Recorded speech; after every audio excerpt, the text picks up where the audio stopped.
Warning, if you are mentally fragile, depressed, suicidal, or struggling with mental illness, do not listen to this episode.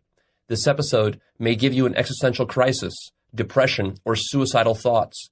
This episode may rob your life of meaning and purpose, cause mental instability, or lead to depersonalization. If you are into mainstream spirituality, this episode may piss you off. Welcome to the ultimate guide to solipsism.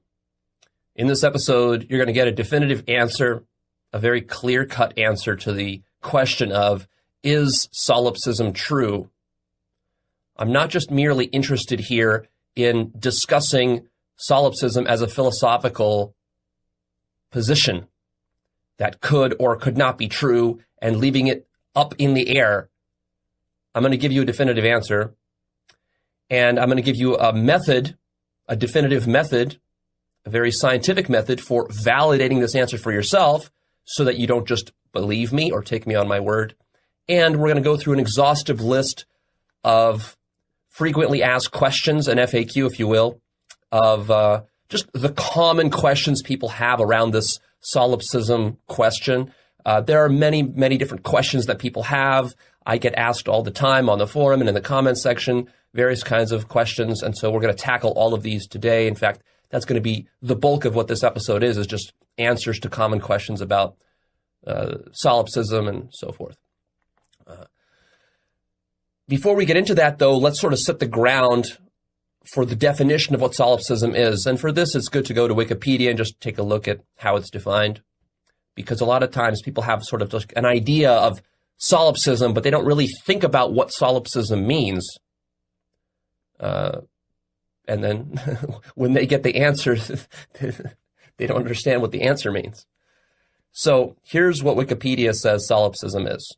Quote, solipsism, from the Latin solus, meaning alone, and ipsi, meaning self, is the philosophical idea that only one's mind is sure to exist. As an epistemological position, solipsism holds that knowledge of anything outside of one's own mind is unsure. The external world and other minds cannot be known and might not exist outside the mind. Metaphysical solipsism is a variety of solipsism, so it's a deeper version of solipsism, based on a philosophy of subjective idealism. Metaphysical solipsists maintain that the self is the only existing reality and that all other realities, including the external world and other persons, are representations of that self and have no independent existence. Furthermore, it says, the denial of material existence in itself does not constitute solipsism. A feature of the metaphysical solipsistic worldview is the denial of the existence of other minds. Since personal experiences are private and often considered ineffable, another being's experience can be known only by analogy. Some people hold that while it cannot be proven that anything independent of one's mind exists, the point that solipsism makes is irrelevant. This is because, whether the world as we perceive it exists independently or not, we cannot escape this perception, except via death. Hence, it is best to act assuming the world is independent of our minds. End quote. From the Wikipedia page on solipsism. So, before I give you the answer, first, what needs to be noticed about this issue is that mankind gives a very negative connotation to the term and the concept of solipsism. Have you noticed this? Notice this. And start to wonder why. And if you are like the majority of mankind, you give a negative connotation to solipsism. Notice that you're biased against solipsism. My question to you is, why? Contemplate that. Why do you assume it's bad? Why do you assume it's crazy? Why do you assume it's impossible? Why do you assume it's unscientific? And what I want you to notice, if you're very careful with introspecting, as we've talked about in my episode called Developing Introspection, if you become good at introspection, what you'll notice actually, if you examine the contents of your own mind on this topic, is that, in fact, having a bias against solipsism or giving solipsism as a worldview a negative meaning is, in fact, unscientific and irrational. There's nothing scientific about not liking solipsism. If solipsism is true, then that is what's true, regardless of whether mankind likes it or not, whether you like it or not, whether your mom likes it or not, whether some scientist likes it or not. It's irrelevant. And likewise, if solipsism turns out to be true, it's irrelevant that you think it's not logical or that it's improbable or that it's crazy. This is all irrelevant. If we're doing a real scientific investigation into the nature of reality, then we should be open to all possible worldviews, explore everything, get to the rock bottom of what reality is, and whatever that turns out to be, whatever the truth turns out to be, then our job is to just accept that, and that is what is true. You see? But the way that most people throw out that word solipsism, they use it in an accusatory manner, like, oh, well, that is very solipsistic. And so, that doesn't mean it's not true. What does that have to do with anything? You see, we're interested in truth. We don't care what your feelings about it are. And a lot of times people accuse me and my teachings of being very solipsistic in this sort of negative fashion, as though this is some sort of insult to me to call my teaching solipsistic. So anyways, be very honest with yourself about that. Notice if you have this sort of negative predisposition against solipsism. And then ask yourself, is that in line with the spirit of seeking truth? Or is just that some sort of personal bias that you have? See? Because if you were truly interested in the truth, it wouldn't matter to you that something is solipsistic as long as it's true. And if you, in fact, loved the truth, and then you discovered that solipsism was true, you would then fall in love with solipsism, if it's true.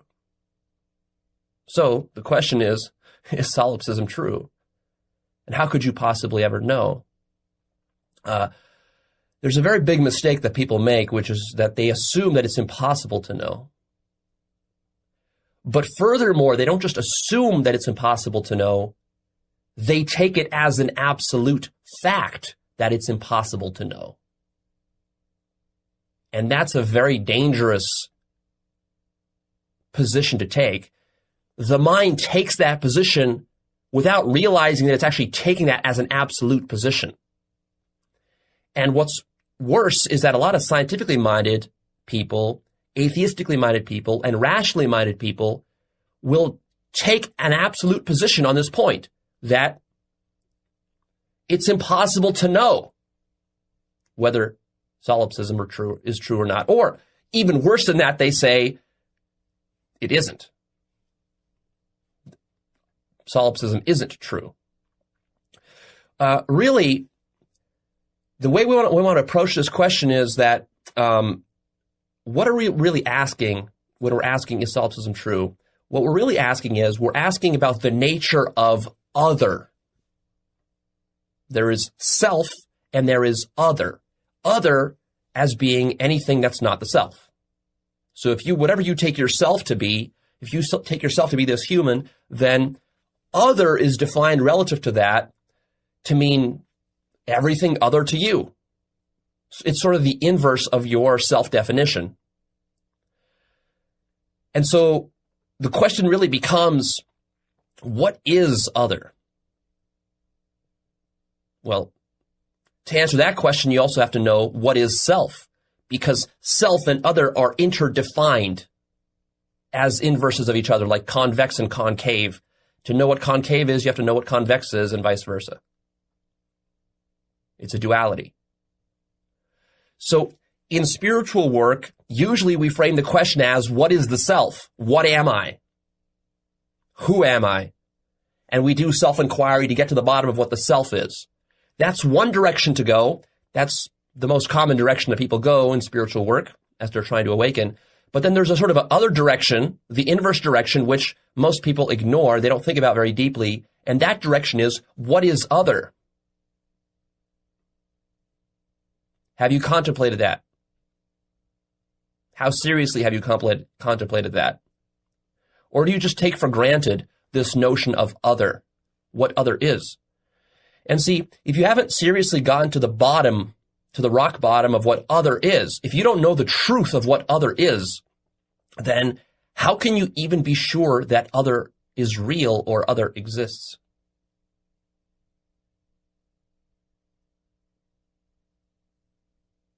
See, you have to be open to the possibility that you don't know what other is.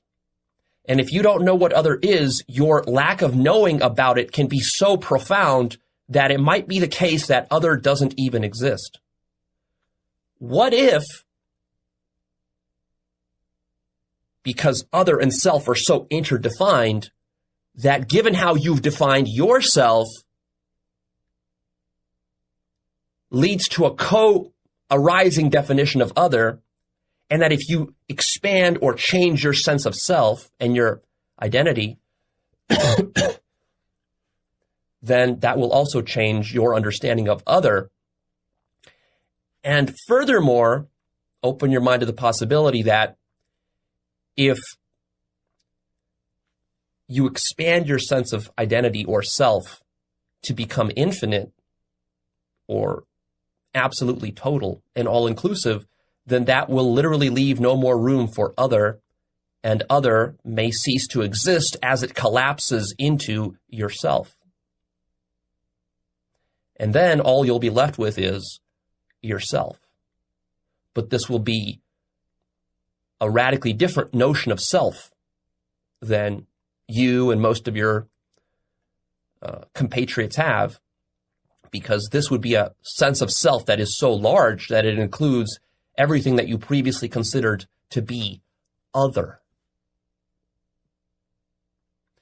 Now, the problem here is that even though I say this, and you might be somewhat open to the things I'm saying here, to these possibilities, the problem is that you're not grasping the depth of these possibilities and their consequences, very radical consequences, because your mind will tend to take this as just a word game. It's like, well, Leo, okay, yeah, I can play with my definitions of self and other, but these are just like conceptual things, right? Like, what difference does it make? It doesn't change what reality is, right? Well, if it was just a word game, I wouldn't be spending all this time talking about it. So clearly, we're doing this work because it's not just a word game. Something deeper is being said. So anyways, that's just to open your mind. I'm not gonna withhold from you anymore. So is solipsism true? The answer is yes. But I have some explaining to do about what that actually means. And in fact, it means something more radical than whatever you think it means. So most people object to solipsism, and they say it's not true because if it was true, they think it's too crazy, too wacky, too radical.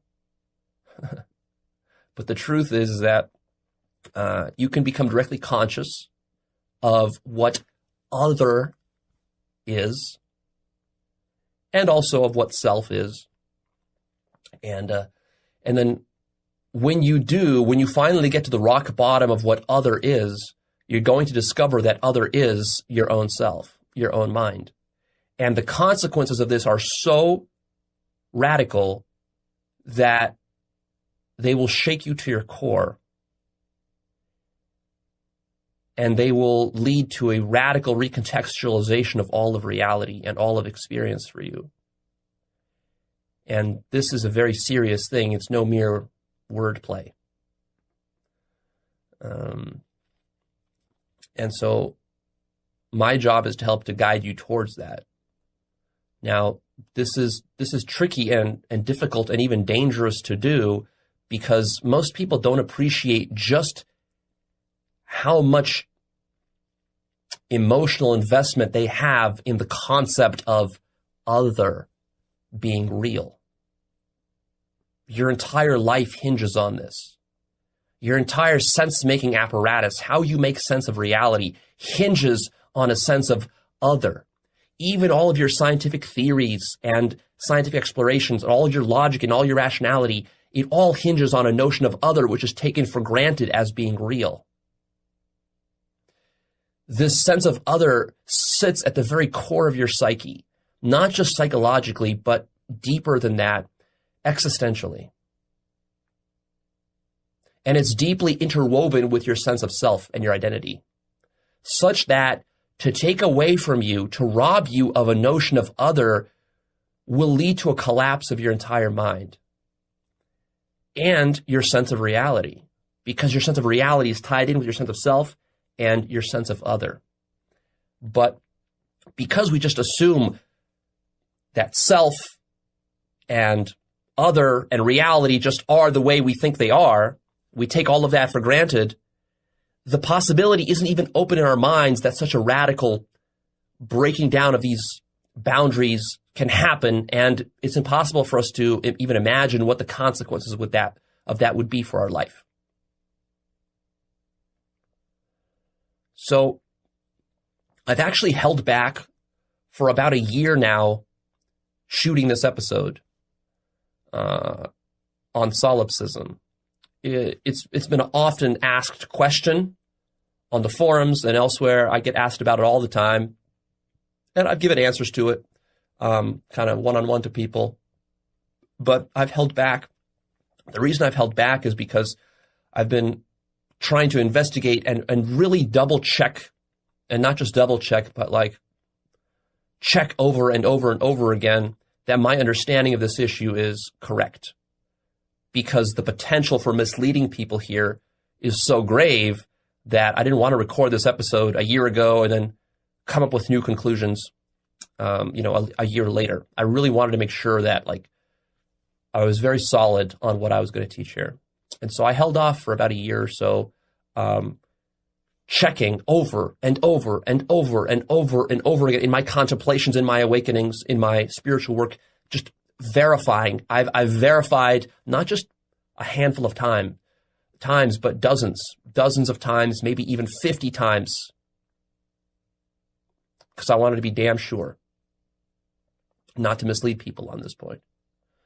And so recently I've reached a new level of awakening. I know you guys are sick of me saying that, but honestly, I've reached a level of awakening that is unimaginable, and that shook me to my core. And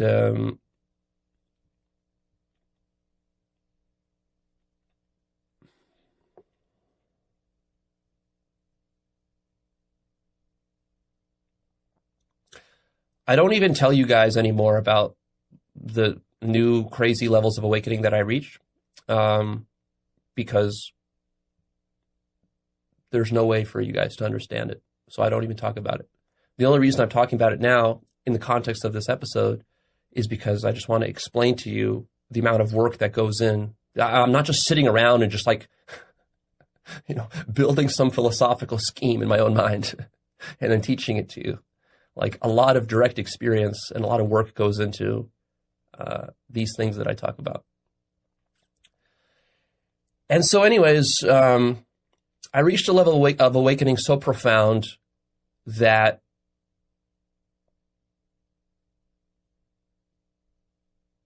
all sense of other for me collapsed completely.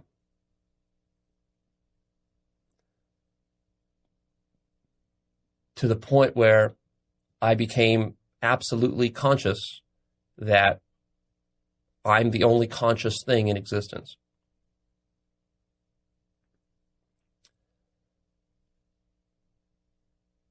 And that's what awakening ultimately is. You become so conscious that, of course, you realize that you're God. But then you become more conscious of what God really is. Because see, you can become conscious that you're God and all this. You can become conscious of no self. You can become conscious of love and so forth.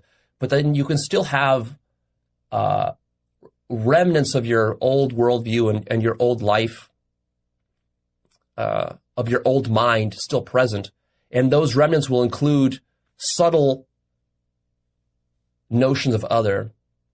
And so what's possible is that you can awaken, have some kind of degree of awakening, realize God and love and so forth, but then you can still hold out the idea that, well, but there's other minds out there.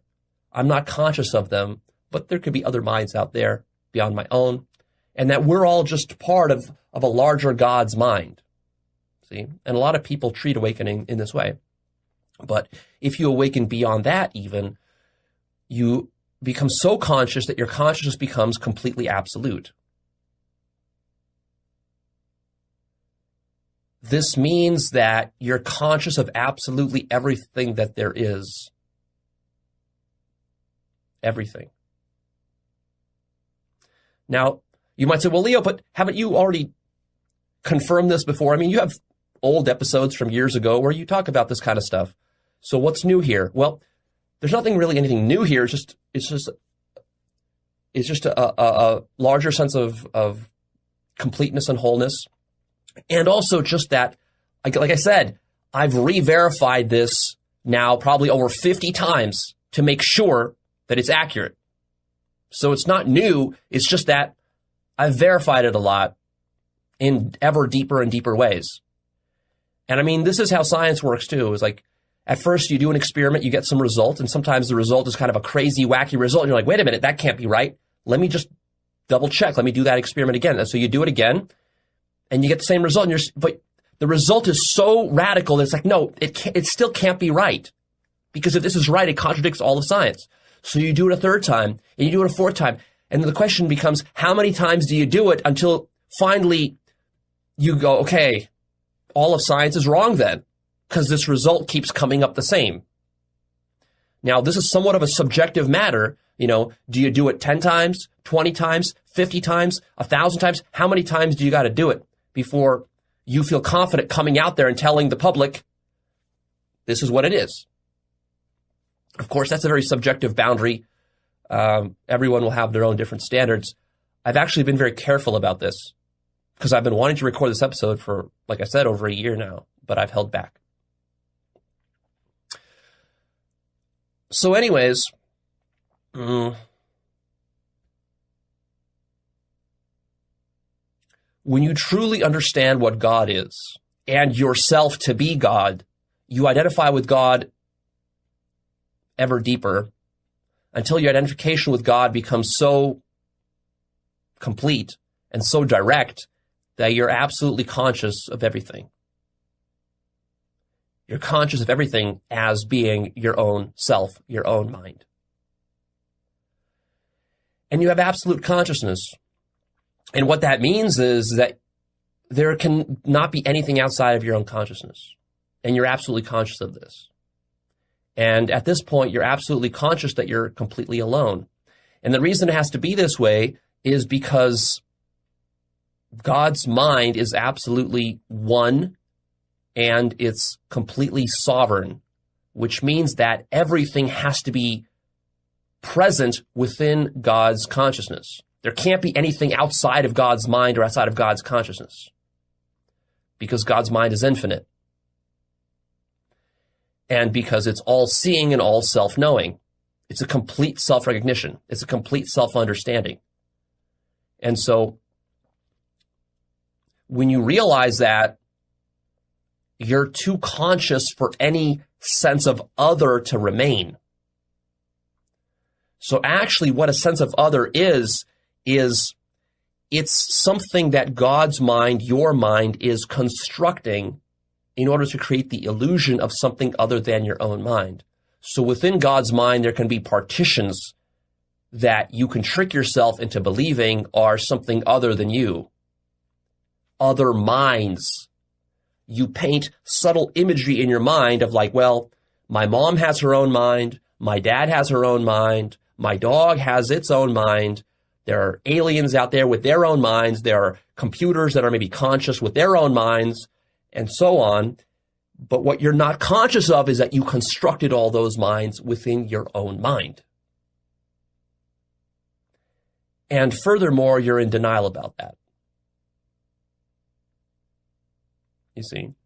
And so it takes an enormous degree of consciousness, way beyond a standard awakening, to become conscious of what other is. So it's actually relatively easy to awaken to the fact of no self, or even to recognize yourself as God. That's all easy stuff compared to the higher awakenings of becoming fully conscious of what other is and how you construct other. And it's also a lot more threatening and emotionally difficult than it is to merely recognize no self and to recognize God or to recognize love. Those are all easy, emotionally speaking, compared to the kind of existential crisis that you will have when you realize what other is. In other words, you're going to realize that other is just your own construction. And the reason that is so emotionally difficult is that you're going to be left completely alone. You are the only conscious thing in existence. There cannot be any other conscious being but you. That's what you are. There are not multiple conscious beings out there. There are not souls. There are not parallel lives that are being lived. There's not a past life and an afterlife. There's only your mind right now. Your mind right now, what you're seeing, hearing, feeling, tasting, smelling, thinking, imagining, that's all that exists. That's what existence is. Nothing more, nothing less, precisely that. You have 100% direct, absolute consciousness of existence. The mistake you're making is that you're imagining things that need to underpin this precise experience that you're having right now. You need to imagine things behind the scenes. You need to imagine your parents. You need to imagine animals. You need to imagine history. You need to imagine atoms. You need to imagine science. You need to imagine all of that stuff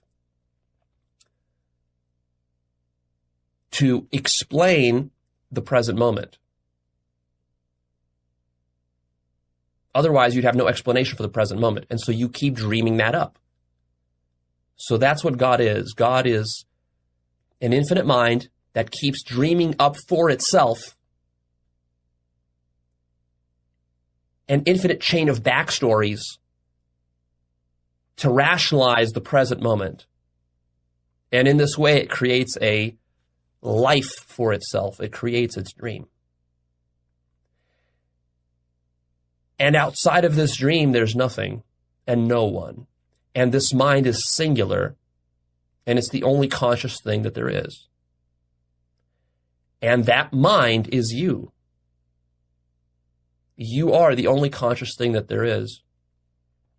And there will never be anything other than you forever. That's awakening. That's solipsism. Now, there's some common mistakes that come with the sort of mainstream notions of solipsism. The mainstream notions of solipsism don't include notions of God, typically, and love, and infinite consciousness, and some of these other things that I'm talking about. So really what I'm talking about here is I'm talking about absolute solipsism. Solipsism as an absolute.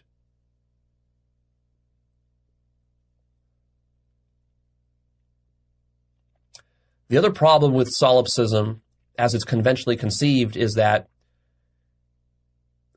usually the person who's thinking about solipsism and denying it is coming from a materialist paradigm. So they have that as their background set of assumptions in their worldview.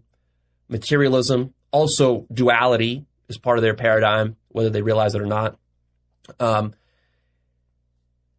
And also their ego mind, is fully in control of that entire scheme. So they're thinking about solipsism from materialism, dualism, and their ego mind.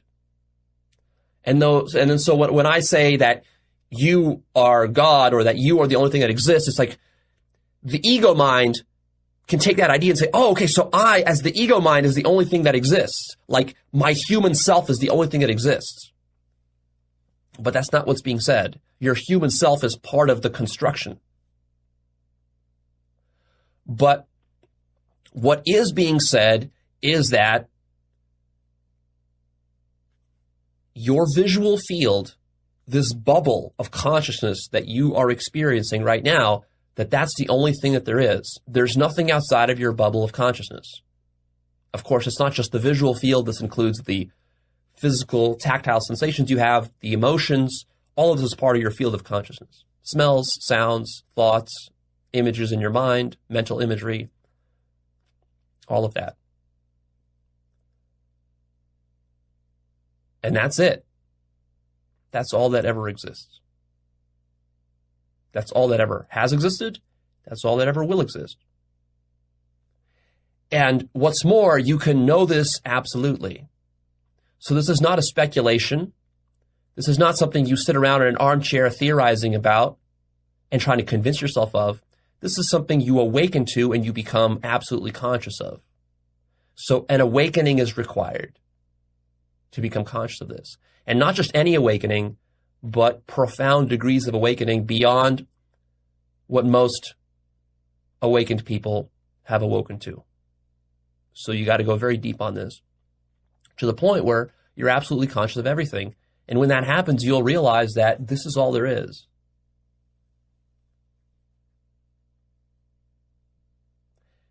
And that, of course, there can't be any other mind but your own, because your mind is absolute. And that is what reality is. That's what life is it's a dream dreamt up for an audience of one. There's only one audience. There's only one entity that needs to be fooled to construct reality. And that entity is you. And as long as that entity is being fooled by its own self, then it's dreaming up a reality, and it believes in this reality full of others and an external world. But as that entity awakens to its own self, it becomes conscious of how it's constructing all those others and the external world, and then it realizes that those were just dissociations of itself, split off portions of its own mind. That mind, this infinite mind, reintegrates those parts of itself until it becomes completely whole and absolute, sovereign, one. And then it realizes what it actually is. And what it is precisely what appears before it and nothing else. And it also recognizes that there are no other minds but the one absolute mind that you are. So that's reality. That's the self. That's awakening. That's solipsism. That's God. Now you say, but Leo, this is crazy and it's impossible. It can't possibly be true. What kind of sick, twisted God would create a world like this? Why? Why would reality be structured in this way? Why wouldn't there be a real reality? Why wouldn't there be an external world? Why wouldn't there be other minds? But if you think about it more deeply, why would there be? Actually, this design that I'm laying out for you, this is the most elegant and intelligent design. If you think about the question of how do you get reality at all? Where does reality come from? How is reality created? This is a very profound question that you should contemplate seriously.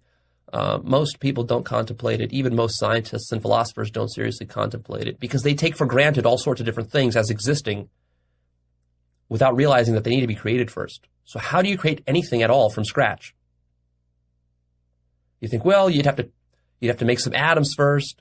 You'd have to make some physical forces. Maybe you need to invent mathematics first.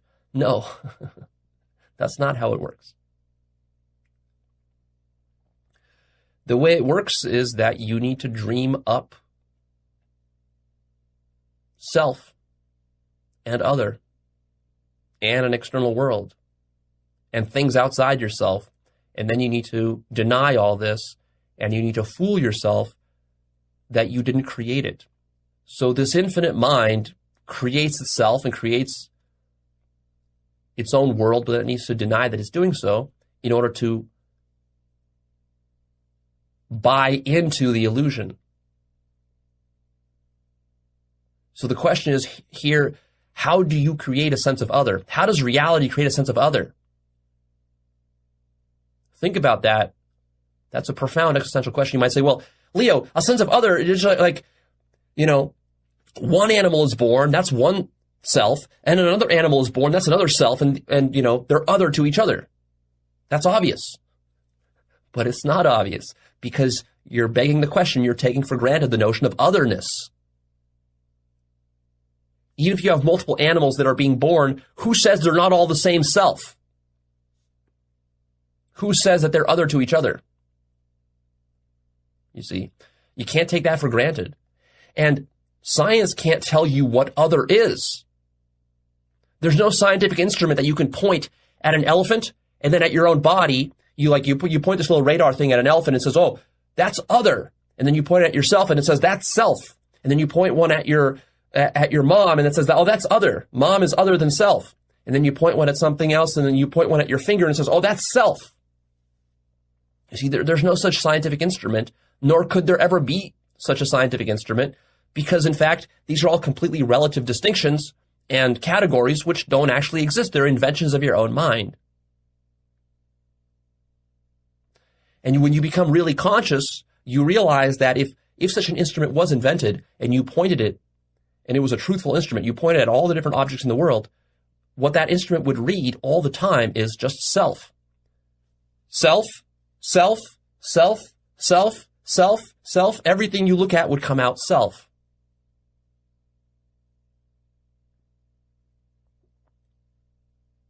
And if it didn't, the instrument is faulty. And that's exactly what the human mind is. It's this kind of instrument, but it's a finite instrument. It's faulty. It's self-biased. So it's looking around the world. It's categorizing self as this and this, but not that and not that. And then from this, all sorts of problems result.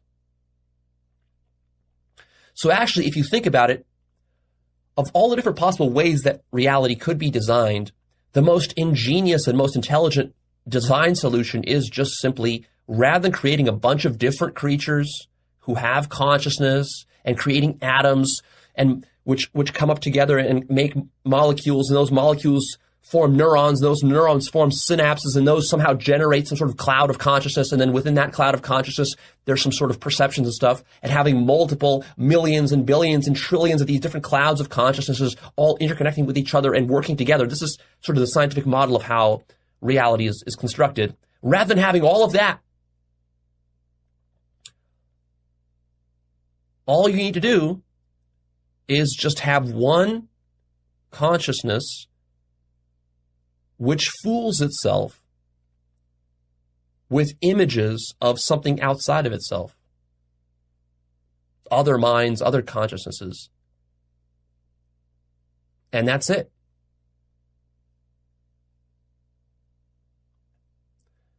This is the most genius and the most beautiful design for reality possible. It's also the most efficient,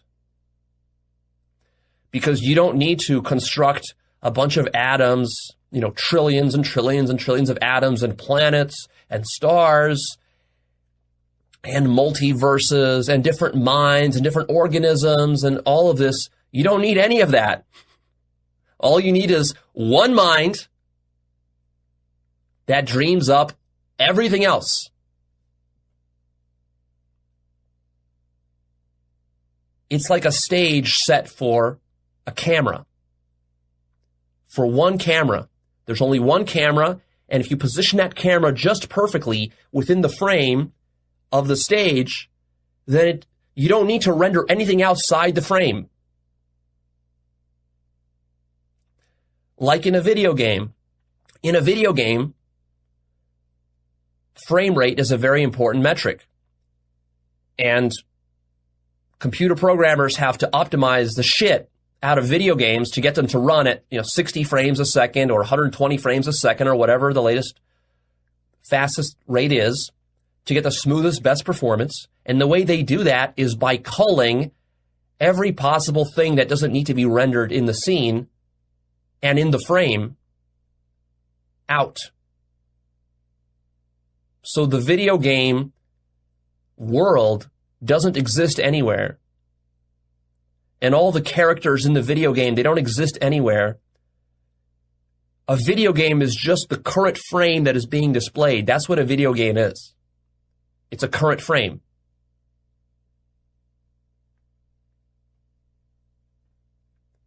That's the most efficient design. Why would you need anything outside the current frame? Because all the player ever sees is the current frame. In fact, all the designer sees is the current frame. When a designer is conceiving a video game, he's only ever seeing that video game in his own mind one frame at a time. There's only one frame. It's how the game looks. That's it. And everything else is just in service to that one frame. But then there's one extra master stroke of genius that is involved in actually the way that reality is constructed versus how video games are constructed. The way a video game is constructed is that programmers and designers come up with a bunch of tools and other things and code and, XML files and other databases that are behind the scenes that are sourcing the frame and are in service to the one frame that is being rendered. So it might seem like the video game world has a bunch of different objects and files and databases and spreadsheets and other things that are feeding it. And that is sort of, you might say, like the substrate of the video game world. You might even say there's code, there's lines of code, which is like more fundamental than the frame itself. But see, the master stroke to how an infinite mind constructs reality is that it realizes that it doesn't need anything behind the scenes at all. And that in fact, the most optimal and energy efficient way to construct reality is to simply have a frame. And that frame, that one frame, is all of the data already folded into it. So the frame itself is the code, it is the database, it is the spreadsheets, it is the level designer, it is everything. The frame is that. And there's nothing underneath the frame. There's nothing sourcing the frame. There's not a mainframe computer in which the frame exists. There's not code. There's not mathematics behind the frame. There's not some other place that the data is being sourced from. There's just the frame. You see, because you can't really avoid the existence of something. You have to posit the existence of something at some point. So if you say that the frame is not base reality, you say, well, the frame has some other more fundamental reality underneath it that's sourcing it. Okay, well, fine. Let's just say that. Let's say the frame is not the real thing. Let's go to the real thing then. Let's go to the source. The source then is what? Computer code or something like that, you'd say, or some database or some computer or some hardware, silicon chip or whatever. Okay, but then what's the reality of that thing? You see? You're just pushing the problem down one level, you see? And you might say, well, but the silicon chip, it's made out of atoms or something, and you push it down one more level. You say, well, the silicon chip isn't really real. It's just a collection of atoms. It's just sort of like a epiphenomena of the actual atoms that are there. That's what's real. And then you say, okay, well, so then we have to take that the atoms are actually real. That atoms are base reality. So you look at that and you say, well, okay, so what is the atom? So no matter how low you go, at some point you have to bite the bullet of there being something. There has to be being there. And that being has to be absolute.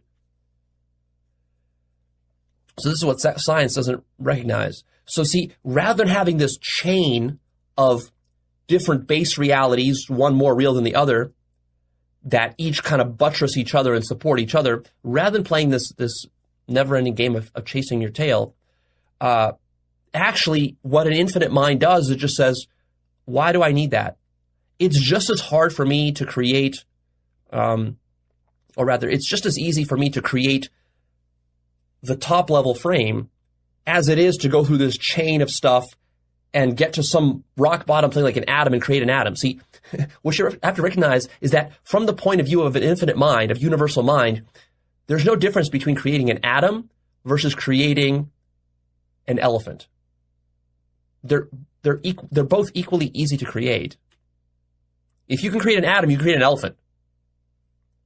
If you can create an atom, you can create a VR simulation that's running without a computer. You see, there's no limits to what an infinite mind can construct or imagine. So why is it going to make itself go through all these hoops in order to create something? It doesn't need to go through all these hoops. It can just create whatever it wants directly. So if it wants to create a human life, it doesn't need to create atoms and then molecules, and then cells, and then neurons, and connect them into a brain. It doesn't need to do all that. It doesn't need to create a history. It doesn't need to create time or space. It doesn't need to create the Big Bang. It doesn't need to create an Earth that existed for 4 billion years with 4 billion years of evolution. It doesn't need to do all that. It can just imagine a human life, which is what it's doing right now, imagining this human life, and that's it. It needs nothing behind the scenes. It doesn't need evolution. It doesn't need physics. It doesn't need mathematics. It doesn't need anything. It can just imagine a human life. And then, in order to maintain that illusion of a human life, then it has to imagine and invent a chain of causations and stories. Evolution, history, biology, chemistry, physics, time, space, whatever. It has to do all that in order to justify this frame. And the reason it invents those things is because it itself is asking the question, where did I come from? You see? The only reason you have stuff like biology, chemistry, physics, time, space, history, evolution, all this, is because the mind that you are, remember back to when you were born as a human, the mind that you are is started asking questions. Where did I come from? What is this? You look at your body and you ask, what is this? You look at the room around you and said, what is this? Where am I? And then you started filling in the blanks. It's like, well, I'm in a house. You walked out of the room, you saw, oh, it's a house. Then you look down on the ground and you say, oh, this is planet Earth. And then people showed you pictures of a round planet. And then you ask, well, but where did I come from? And your parents told you, we gave birth to you at a hospital. And they maybe showed you some baby pictures. See, and this was filling in the blanks in your mind of where you came from. This is the backstory. You were constructing this backstory all along. And then you opened some biology books, and the biology books told you that your body's made of cells and atoms and so forth, and then you believe that. And then you opened some history books, and the history books told you that, before your parents were born, your grandparents, they were in World War II. And before World War II, there was World War I. And before that, there was the, ancient empires, the Greeks and Romans. And so you keep asking the question, where did I come from? And you keep pushing the question back one step all the time in all directions, whether it's in the physics domain, in the biology domain, in the chemistry domain, in history, or whatever. See? And then you needed the theory of evolution, you needed the Big Bang, you needed to go to some sort of cosmology to explain where you came from. And so as a child, your mind was being fed with all of this. You weren't thinking about it very deeply, and you were constructing your psyche and reality at the same time. And really what you were doing is you were constructing a backstory for this current frame that is here right now. And of course, you populated that frame and your whole backstory with the idea of other. And you gave your authority away. You literally gave your mind away to these imagined others that you constructed, to your parents, various other kinds of authority figures, spiritual teachers of yours, professors, authors you respected, scientists, intellectuals, people you looked up to. You gave away your authority and autonomy and sovereignty, your absolute sovereignty as an infinite mind. You gave that away to all these other pseudo-minds that you invented within your own mind. You gave away most of your authority to them, and you let them define for you what reality is. You let your elementary school teacher teach you about history, and you integrated that into your psyche and your understanding of yourself, reality, and other.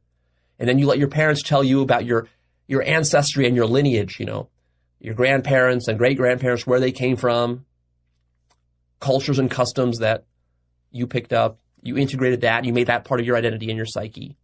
And then your friends, and then your culture, it told you where the culture came from. There's a collective history of your culture that you were indoctrinated into, imprinted with. And then you went to university, and your university professors told you a bunch of complicated mumbo-jumbo about where all of reality came from quarks or from strings or from some Big Bang, and then you believe that, and they told you about evolution, and you believe that. And the reason you believed all that is because you gave your authority away to all these different people, because you thought that, well, all of these people, surely they know better than I do. I'm just this ignorant child who was born. What do I really know? Surely these people around me must know what's really going on. But then again, weren't they also born in positions of total ignorance like you? So how would they know what's going on? But you just assume that they know that adults know what's going on.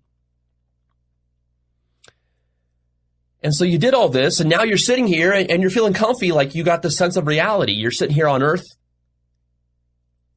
in this universe that has been evolving for 14 billion years since the Big Bang, through a process of evolution, all this, this is your backstory. And you think this backstory is reality. But what if you're just dreaming up that entire backstory? Think about it. Isn't the following thing that I'm about to say absolutely true? Isn't it absolutely true that you are all that you've ever experienced in your entire life? Think about it. Before you were born, there was nothing. Then you were born, and all you ever experienced up to this point, and you've probably been alive for 20, 30, 40, 50, 60 years, up to this point, the only thing you've ever experienced are your own visual phenomena, auditory phenomena, bodily sensations and feelings, emotions, thoughts, mental images, tastes, smells, and that's it.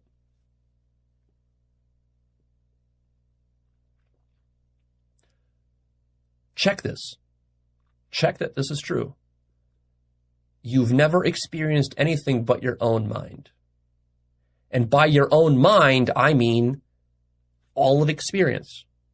There is nothing outside of your experience.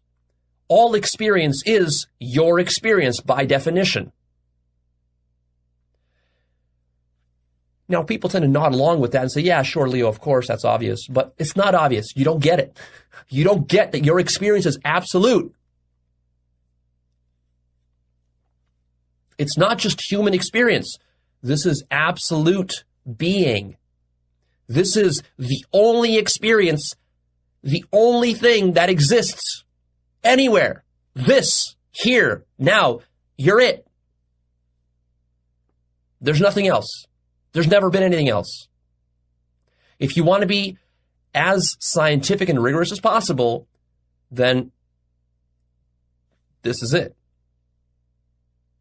Everything else is assumptions, speculations, theories, presuppositions, and all of those are mental imagery, and mental imagery is already just part of your experience. So all of science, all of history, all others, that's all part of your experience. That's all you, in other words. It's not just your experience. You are experience.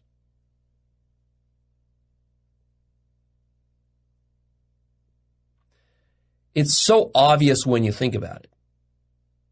The problem is that it's too radical to really accept and to think about. And you take it all for granted because it doesn't really help you with navigating this experience, which is mostly what you're concerned about. And the real problem is that you've given away your own sovereignty and sense-making capacity to all these other idiots around you, parents, teachers, spiritual gurus, and so forth, who filled your head with all sorts of ideas, and you believe their ideas more than you trust your own direct experience. Because your own direct experience tells you one thing, that you're the only thing that exists. But you trust others more than you trust your own direct experience. But do you see the problem with that? The trusting of others is a second order aspect of your own direct experience. So for you to be able to trust some professor or some scientist or some even spiritual guru,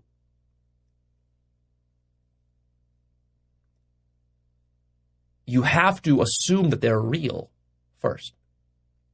They have to exist within your own experience first. So to give them any kind of authority or weight to what they're saying, you have to already assume their existence to begin with. And that doesn't come from them. That comes from you. You have to say that they exist. Because if you don't say that, then their words can have no authority. They can't even have words. Because the words have to exist first before the words can communicate something to you or get you to believe something. You see? So it's a very, very elaborate illusion. Your own mind is spinning up reality, constructing it on the fly, and the problem is that you're not conscious of this, and that it's too scary to become conscious of it because it has very radical consequences for how you live life and how you interact with others.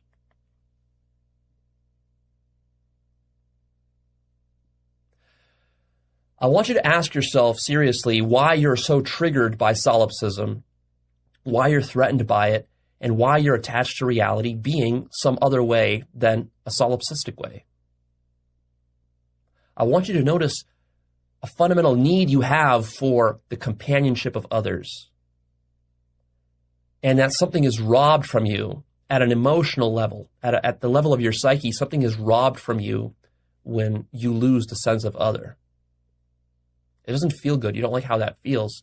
And that is actually what's sourcing your objections to solipsism. If it wasn't for that, if you were being strictly objective, see, your mind for you frames it as like, oh no, Leo, I disagree with you about solipsism because of some sort of rational scientific reasons. And what I'm telling you is that no, the reason you disagree with me is not because of rational, objective scientific reasons. Because if you were truly being objective, then the most objective explanation of reality is that you're the only thing that exists, because that's objectively what's true in your experience. That's what's objective. So you're not being objective when you deny solipsism. In fact, you're being very subjective and biased.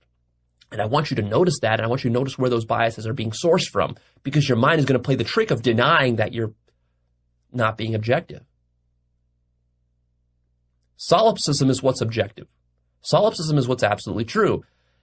And then your denials of it come from an emotional reaction, because you have a vested interest for reality to contain a sense of other, because you don't want to feel alone.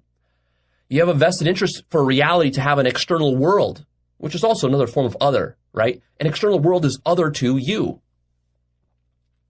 There's sort of the notion of other as external inanimate objects, the external physical world that science tends to assume exists. But then there's also the sense of other as other minds like you. So you create both, and both are a kind of sense of other. See, this grounds your sense of reality. You very much want this to be true. And anything that says it's not true, you're going to resist. But then you're not just going to resist it, you're going to resist it in a very self-deceptive manner. You're going to resist it and also accuse me, the messenger, the one who's relaying this information to you. You're going to you're going to have to demonize the messenger too, right? Because this is a game of denial that you're playing. And so you have to project any kind of frustrations you have with this inability to stomach the truth. You have to project it onto me. You have to demonize me in order to shut off the messenger. Because if you keep listening to the message, eventually you'll come around to realizing what's true. It's just obviously true, right? You can't deny that your experience is all that you've ever experienced, by definition. Now you say, oh, Leo, but no, I agree with that, but then couldn't there be something beyond my experience? That's within your experience. Anything beyond your experience, by definition, is within your experience. See, you can't escape this problem. It's absolute. What I'm telling you is absolute. There's no way to escape it. No matter what kind of mental gymnastics you perform, or tricks or thought experiments you perform, or science you do, or philosophy you do, anything you do is all going to be within your direct experience. There's no way out. It's absolute. So here's something that will help you to stomach this and to accept this. Look, the reality is that all of us are solipsists already. In at least the following way. We all accept that at night we dream, and that our dreams are completely solipsistic. So when you have a dream at night, when you have a nightmare, and in your dream you're killing somebody, or somebody is killing you, or somebody is killing somebody else, when you wake up from the dream, it's completely obvious to you that there was no other in the dream, that all of those dream characters were you. Even if they were evil, even if they were your enemies, even if they tried to kill you, even if they succeeded in killing you, or if you killed them, they were all you. That's completely obvious, and all of us accept that. After you wake up from a dream, you don't ask the question, well, but that person in my dream who I killed, did he suffer? Does he have a consciousness? Or, that computer in my dream, is that computer in my dream like I dreamt of a supercomputer? I was having some sort of science fiction dream where I was in some sort of science fiction universe with conscious computers and robots and stuff. And did that robot really have a mind of its own? Or like in my dream, there was my dog. Did my dog really have a mind of its own? Was it conscious? How about the rock in my dream? I stubbed my toe on a rock. Was that rock conscious? You don't ask this question when you awaken from your dreams. It's silly. It's stupid. It's obvious that the dream was just your dream. And there was only you, the one dreamer. None of the other characters or objects or the world in your dream exists outside of you. It was all your own mind. Now, even though all of us accept that, then when I tell you that you're in a dream right now, you're dreaming right now. You're dreaming every character, every human, every rock, every computer, the world, science, math, history, evolution. You're dreaming all of that right now. See, when I tell you all that, and I tell you, wake up, and then in your mindset, you're thinking, yeah, okay, Leo, I'll wake up. But Leo, isn't my mom still real? Can't a computer have consciousness of its own? Does a rock still have consciousness? See, you still cling to these questions. But Leo, aren't you having your own experience right now? Don't you have your own consciousness right now as you're speaking to me? You're dreaming. You're in a dream. When you wake up from this dream, it'll just be you. Nothing else. Just you.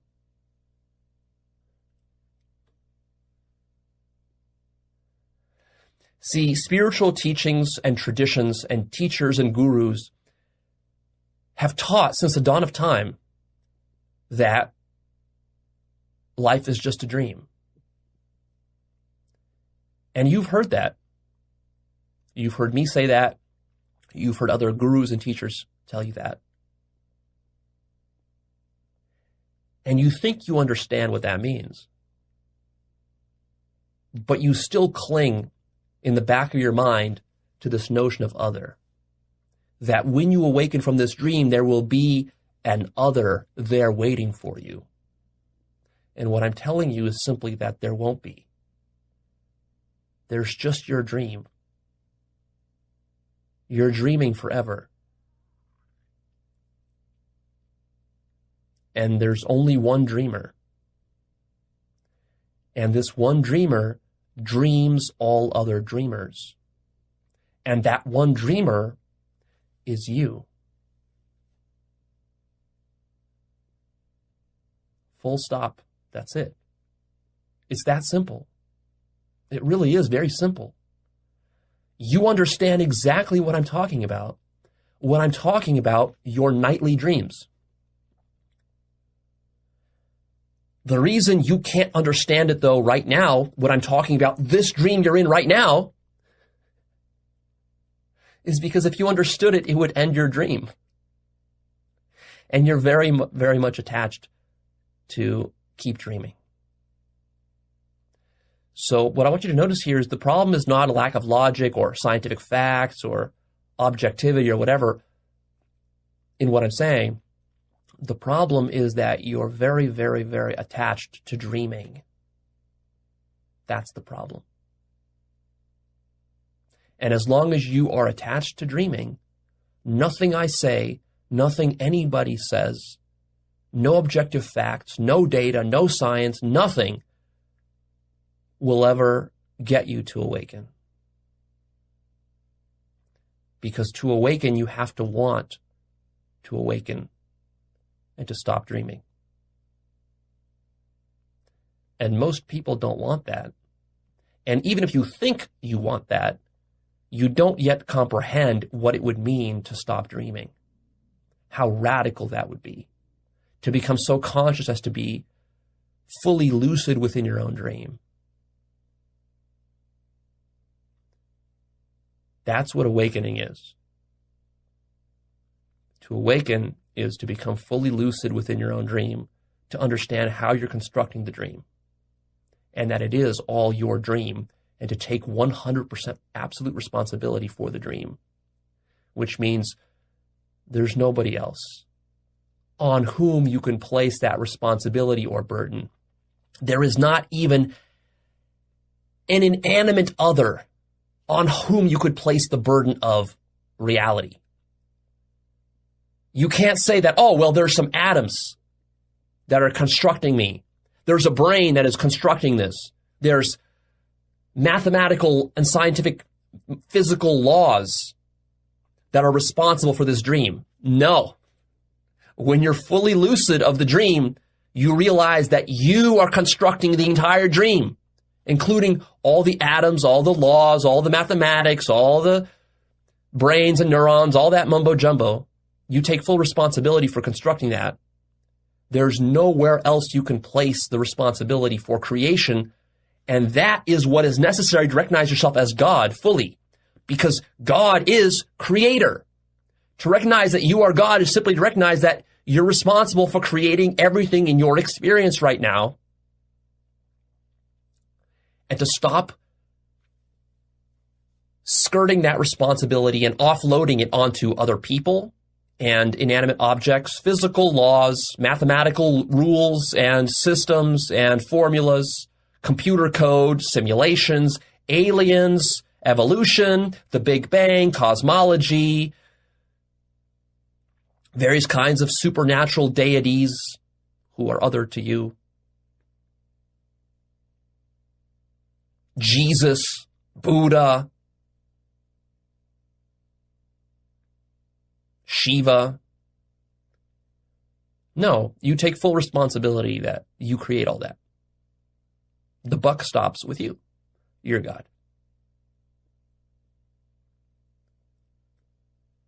So there's this great quote. I forget from whom it sources from. There's this great sort of quote that is used by atheists to argue against theists, and it goes something like this. The quote says, "We're all atheists. The only difference is that I believe in one less God than you." So even the theist, like the Christian, for example, the Christian is an atheist. You can make this very clever atheist argument that even the Christian is an atheist because the Christian denies all other gods except his own. So how difficult then is it to make one more step? I mean, if you deny an infinite number of other kind of gods, why not make that final step and deny even your own God? That's what the atheist would say. Like that. Well, I would say the same thing with solipsism, is that we're all solipsists.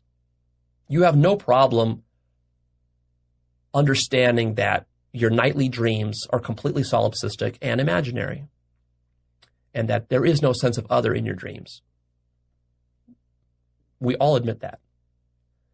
And then I would just say that make that final step of realizing that this applies universally across the board to all experience, not just your dreams, but this experience that you're sitting in right now.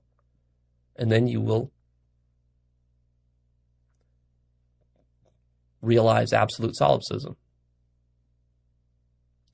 And see, it's not so hard, because it's not hard for you to accept, for example, that all the characters in your dreams at night, that they're all imaginary. Is that difficult for you? Does that make you feel bad? Does that make you feel lonely? Not really.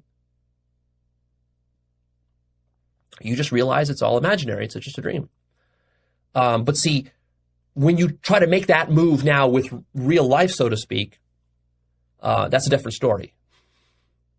Because see, you can pop out of your nightly dream into real life, the waking dream, and then you can ground yourself in this, and you can say, well, yeah, there's no real others in my dreams, Leo, but they exist here. You know, my parents don't really exist in my dreams, but they exist here in real life, and real life is not a dream. This is this little game that you play, right? And so this makes you feel comfortable and secure. It gives you a sense of other. But then when you pop out of this real life dream into the void beyond, there's nothing there but you. And see, this terrifies you. This presents some very big problems for you. The key is to realize the distinction between your nightly dreams and reality simply doesn't exist. That itself is an imaginary distinction.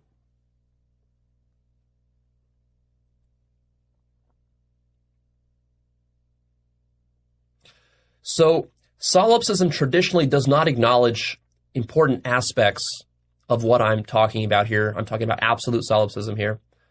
It doesn't acknowledge the spiritual nature of solipsism. Usually when people talk about solipsism, they don't realize that solipsism is the very essence of spirituality.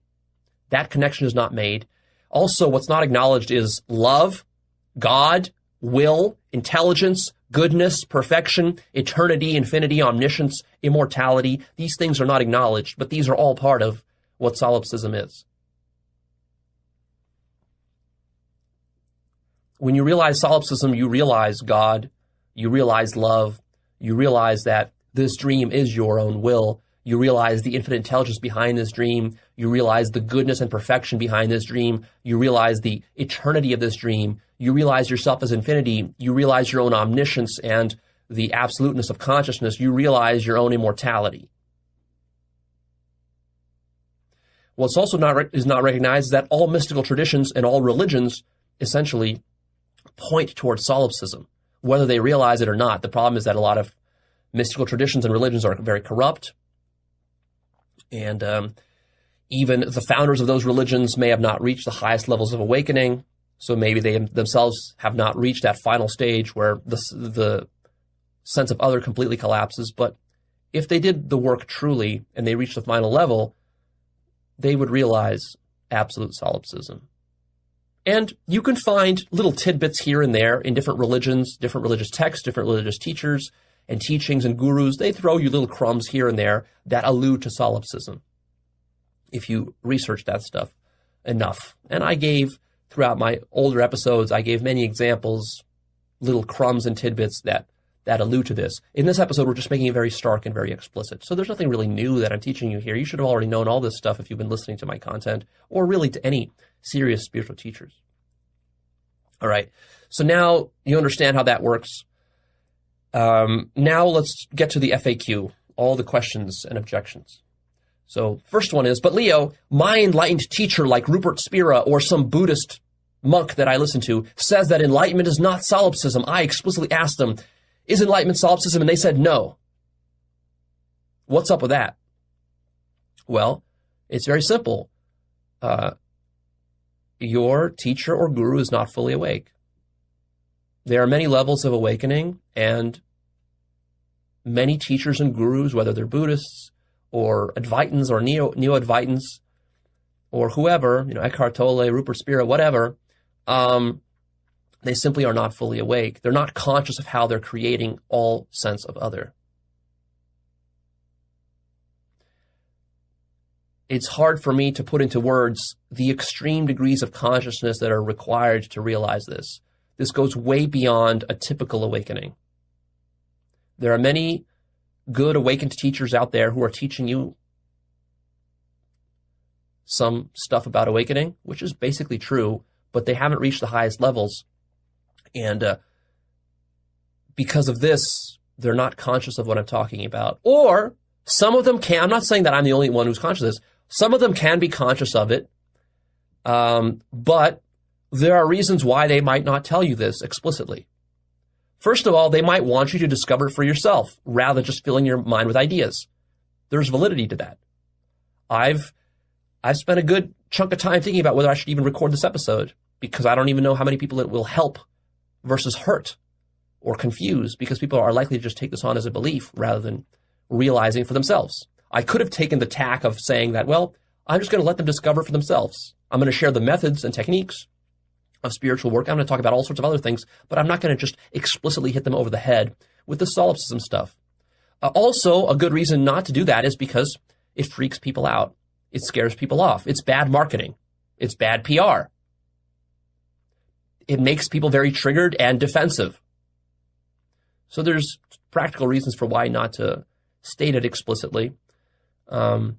So they might be doing it for those reasons. But even more so, some teachers do say it.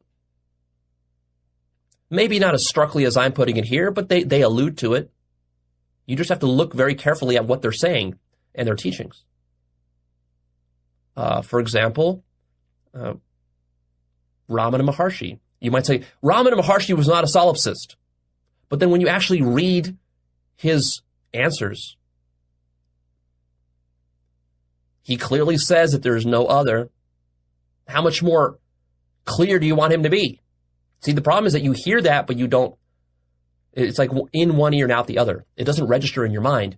It's not possible to register because the realization that there is no other is such a radical fucking realization that no amount of any guru telling it to you will get it to click in your mind. It's never going to click in your mind until you actually awaken to that fact. And the awakening to that fact will be so radical, it will shake your entire sense of reality to the core. You'll have a profound existential crisis. And that's also why teachers might not want to tell it to you directly, is because they know it's going to cause an existential crisis for you. And, why scare students off with that? Why? Because most students are not going to reach this level of awakening anyways. So why fill their minds with these scary truths when, in fact, like maybe only 1 out of 1,000 spiritual students who's really serious will reach this kind of truth. And when they reach it, they'll deal with it. They'll have to deal with it anyways. So why even bother sort of like talking about it? It's sort of like, if you have children, do you tell your children that they're going to die and that their death is going to be excruciating and miserable and depressing, that they're going to get cancer or that they're going to get a heart attack or that they're going to just die of old age, and by the time they're 90 years old, their body's barely going to work, they're going to look awful and ugly, they're barely able to get out of bed because their body is in such disrepair from old age? Do you tell this to your children? No, I mean, do the children know about it? They sort of know it's going to happen, but you don't want to like give the child all these gory details because it's just going to like create nightmares in the child's mind.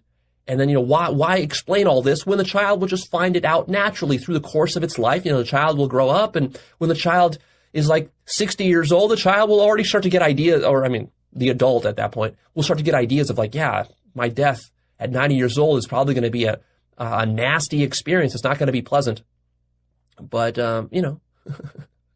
as a parent, you don't want to fill your child's mind with these things. So I think a lot of spiritual teachers can just hold off for that reason. And I've thought about holding off for that reason too. Another reason why spiritual teachers wouldn't tell you about this is because a lot of spiritual teachers are actually attached to teaching. And who are they teaching? If they truly realized that there is no other, they would have to stop teaching because there's nobody else to teach but themselves. For a lot of spiritual teachers, this teaching business becomes its own sort of pseudo-purpose, its own sort of pseudo-spirituality. They get a high off of it. They get a kick off of it. You can build a nice, juicy spiritual ego from teaching others about spirituality. Otherwise, what is there to do? Awakening is kind of boring when you have no one else to teach it to. Now, another objection here is, but Leo, there are not different levels of awakening. There are. There are levels of awakening so far beyond whatever awakening you think you've had or your teachers have had that, again, words do not exist to communicate these levels of awakening, which is why I've stopped even trying at this point. If you think there's one level of awakening, you're so fooling yourself. That's part of the problem here. A lot of teachers teach that there's only one awakening. And if that's your attitude, if that's what they've been taught, if they've only had one awakening, then that's why they're not talking about solipsism to you, because they haven't awoken deeply enough. Now, another objection here is, but Leo, you're misunderstanding enlightenment. This is not what enlightenment is. You're bastardizing enlightenment and you're corrupting it. No. You're misunderstanding enlightenment. How would you understand enlightenment? Where do your ideas about enlightenment come from? Do they come from direct experience? Do they come from your own profound enlightenment? Or do they come from books you've read and teachers you've listened to and YouTube videos you've watched? And even if they come from your own enlightenment, how do you know that your enlightenment is the highest enlightenment? See, you don't know. You have no idea. You have no idea what you're missing. You don't understand enlightenment until you have awoken so deeply that all sense of other has been lost. But Leo, Buddhism and Advaita don't teach this. You're corrupting. You're taking teachings, from yoga and Buddhism and Advaita, these old school traditions that are 5,000 years old, and you're corrupting them.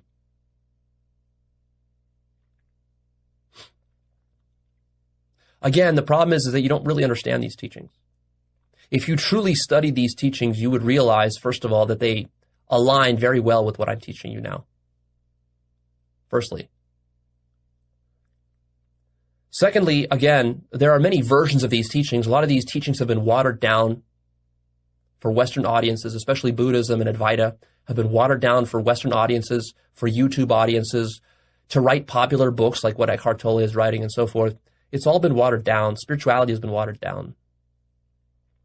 And many of the people who practice Buddhism, Advaita, Neo-Advaita, and all this sorts of stuff, I've met these people. They're not profoundly awake.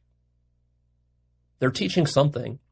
They might have had a little bit of awakening here, a little bit of awakening there, but they're not profoundly awake. They don't really know what they're teaching. They think they know, but they don't.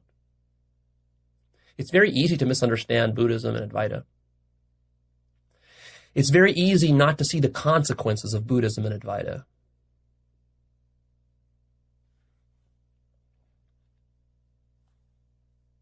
So be careful. Again, how do you even know that Buddhism and Advaita is true? What if they're not true? See, you just assume that. People get into spirituality and they find some spiritual teachers and they just say, oh, well, yeah, Eckhart Tolle must be telling me the truth. Rupert Spira must be telling me the truth. Muji must be telling, how do you know? How would you know? You have no idea. But Leo, isn't this just your spiritual ego talking because you want to be the best, you want to be the highest, you have this bug up your ass about being the most woke? Yeah, it's true. I do have a bug up my ass about not being the most woke to outwake other people. I have a bug about my ass about having a complete understanding of reality. That's my whole thing. That's what I've wanted. That's the one thing I've always wanted in my life. Is just I wanted to understand absolutely everything. And so because of that, yeah, I attach a lot of importance to going all the way and to reaching the highest levels, because you can only understand everything at the highest levels, right? So I do care very much about that. The mistake, though, is that that's not ego. That's your genuine drive to awaken to what you are as God. That's the pursuit of truth. That's necessary to reach the highest levels of God realization. So if you don't have that, and if you mistake that as ego, you're never going to reach the highest understanding. But Leo, if what you say is true, who are you even teaching, and why are you teaching? Leo, doesn't your solipsism contradict itself? Because here you are talking about your own experiences, but what you're saying is that I'm the only conscious being. But you're talking as though you're the only conscious being. So you're contradicting yourself, so how can that be? Okay, this is the biggest objection, so listen very carefully, because this is a little bit tricky, right? Remember, language is relativistic here, so how we're using these labels, I and you and me and we, this is tripping you up. So look, here's the kicker. There is no one to teach but myself. I'm fully conscious of that. So there's absolutely no reason for me to be here teaching anybody. I'm just doing this because I'm playing a game with myself, because there's nothing else to do. If I wasn't doing this, I would be playing video games, or I'd be jerking off, or I'd be taking a stroll down the beach or something like that. And there's no difference between any of those things. They're all equally good. So, you do whatever you want to do once you awaken and once you realize that you're the only thing that exists. Do whatever you want to do. Whatever floats your boat, whatever gives you meaning. But here's the real kicker, all right? Look, even though I'm talking as though I'm playing a game, and you might say, well, Leo, but if you're playing a game and I'm playing a game, then there's two of us and we're both playing games. But that's not what I'm pointing to. There's something I'm pointing to here that cannot ever be spoken, because absolute truth cannot be spoken. So here's what's being pointed to, is that actually when I say that I'm playing a game, what I mean is you're playing a game using me as a fragment of your own mind. So I'm not teaching you. You are teaching you, because I am you. This body here that you think is sitting here, this is not my body. This is your mind. Actualize.org is your own mind. It's a dissociated portion of your own mind, which you need to reintegrate as you awaken, until when you do fully awaken, you realize that I have always been you. So the question isn't, why is Leo teaching me? The question is, why are you teaching you? And of course, the answer is, you're teaching you so that you can realize that you're the only thing that exists. You're using me as a foil for that.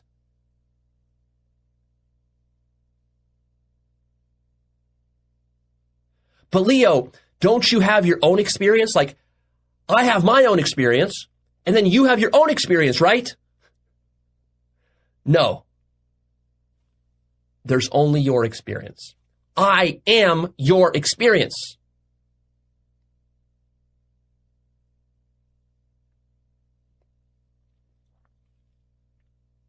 But Leo, why do you speak as though you have your own experience if you actually don't?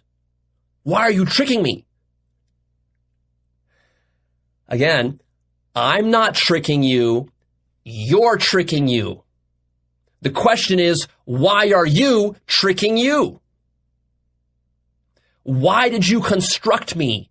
You constructed me so that you could exist as something other than me. Do you see? You need to construct me that is separate from the human you so that you can maintain your sense of human you. It's a game of identity. You're playing a game of identity. As long as you want to maintain a finite identity, you have to deny me as a part of your identity, and your mom, and your dad, and your dog, and your sister, and Hitler, and Trump, and whatever else. You have to deny all those identities as part of your identity.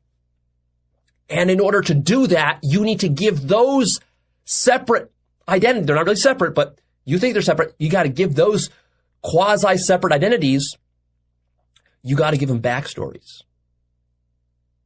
And you got to make it very convincing. You got to make it so convincing that you're completely fooled. Because if you're not completely fooled, you're going to awaken to the fact that it's just a fucking dream. So you better make your dream very, very, very real.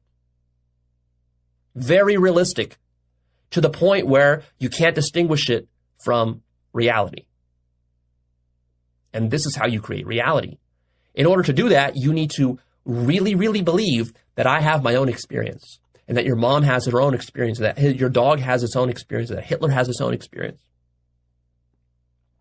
If you weren't doing that, you'd be awake. And if you were awake, there'd be no sense of other.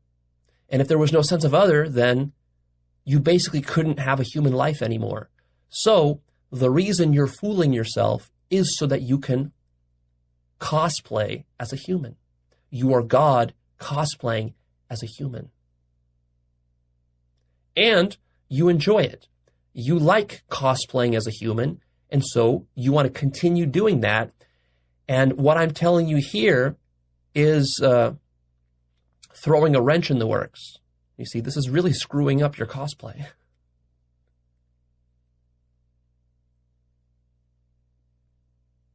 And you really believe you're not cosplaying here.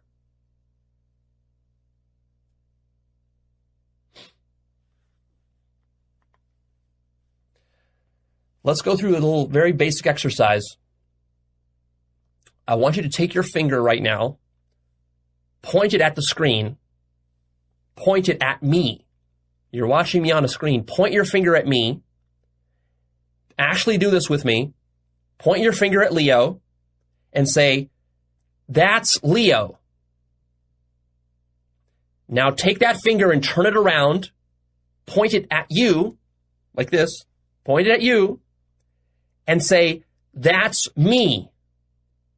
Whatever your name is. That's me. This is Leo, that's me. Leo, me. Leo, me. Like that, right? And now what I want you to do is to take that finger, point it at Leo again, and here's the trick. Now you turn it around and you point it at you and you say, that's Leo. That's Leo. While you're pointing it at your chest. That's Leo. Keep doing that until you realize that I'm not in the screen. I'm not outside in some other dimension. I'm not on some other side of the world. I'm behind your eyes. I've always been behind your eyes. I'm you.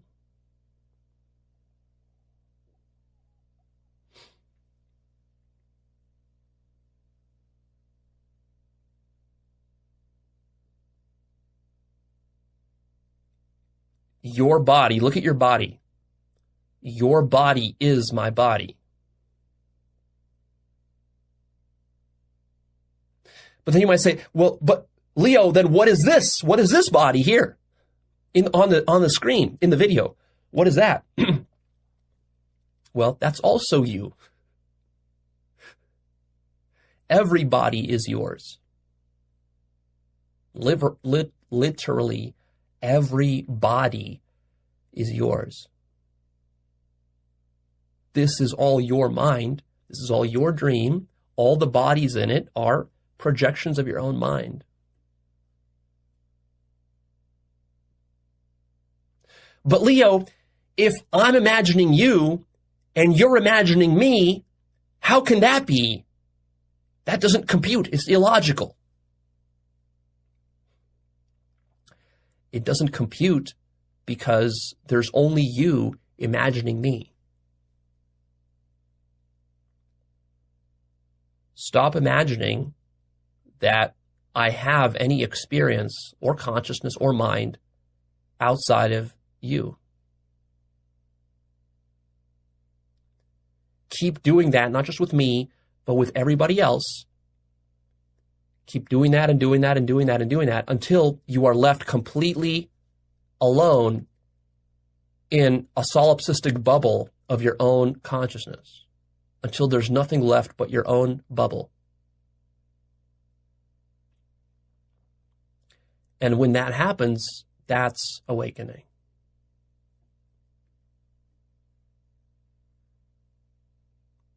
But Leo, if I awaken, will other people, what about other people?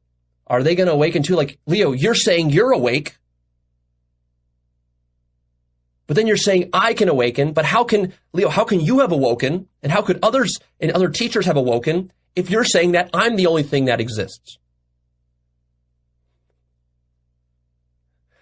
Again, when we say that other teachers have awoken, when I say that I have awoken, what that really means is it's not that I'm saying I've awoken or other teachers are saying they've awoken. What is really happening is that you are imagining that these different entities have awoken as an example for you to awaken the only thing that can awaken, which is your own self. You invented characters in the dream that have awoken, when in fact, there's only one entity in the universe that can awaken, which is yourself. But you invented these different teachers and gurus and whoever else you look up to as, again, examples of what you yourself will do in your life. So the only one who can awaken is you. Only God can awaken. There's only one God. That God is you. There's not multiple gods. There's not multiple awakenings. It's just you. So when I say I've awoken, again, you have to understand that I'm using language in a very sophisticated way. Language is sophisticated. Not just me using it, but all of us are using language in a very sophisticated way, a very relativistic way. So when I say I've awoken, I am saying something relative to the entire paradigm of how our language works, right? We have certain cultural definitions of what we mean by me and by you and by us and by humans, and that I am separate from you. These are all, our language is completely laced with implicit metaphysical and epistemic assumptions. And so when I'm speaking using ordinary language, I am adopting all those assumptions. That doesn't mean that those are true assumptions. It's just baked into our language. See? So I'm using your own paradigms to communicate to you. So yeah, I do speak as though I have my own experience. I do speak as though I've had awakenings and so forth, and other teachers do that too. But that's just all part of the elaborate mechanism of your own mind that is constructing these senses of others. In fact, the way you imagine others is so powerful. You have to understand how powerful this is. It's such a powerful degree of imagination that there's virtually no difference between me being real versus not, because as long as you're imagining me to be real, and you're believing that I'm real, and you believe that I have experiences, and you believe that I've had awakenings and all this, and you believe that when you die, I will still exist. For example, like you believe that if you die in a car accident tomorrow, Leo will still exist. The world will still exist. As long as you're imagining that, that is true for you. You might say, well then, Leo, why don't we just say that people are real then? Why are you saying they're not real? If you're saying that imagination is as good as reality, then what's the point? Why not just call everything real? Well, There's an important difference, though. The difference, though, is that you can awaken to the fact that you're imagining me. So under the normal conception of things, under the materialist paradigm, the dualist paradigm, and so forth, where you believe others are real, the difference is that from that paradigm, there's no possibility of awakening and realizing that you're constructing me. Whereas from what I'm teaching you, there is. So there's a level of consciousness that you can reach where you will erase my own existence.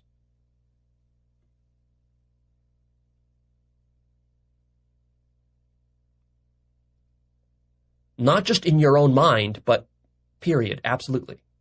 I will cease to exist because you will cease to imagine me.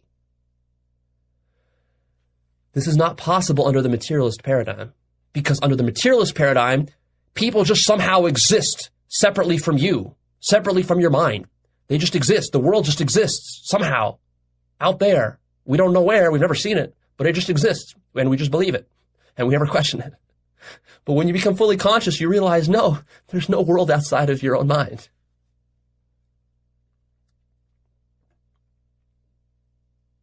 This sort of logical paradox between this problem of, like, you're imagining me and I'm imagining you, and how can that be?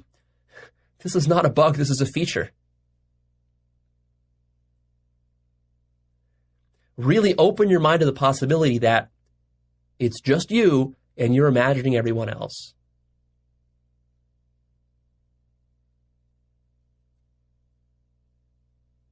And you're imagining me imagining you. You're imagining my awakenings. You're imagining my experiences. You're imagining my pain, my suffering, my joy, my happiness, whatever, my orgasms. You're imagining all those. Every orgasm that every human has ever had, you imagined all of them.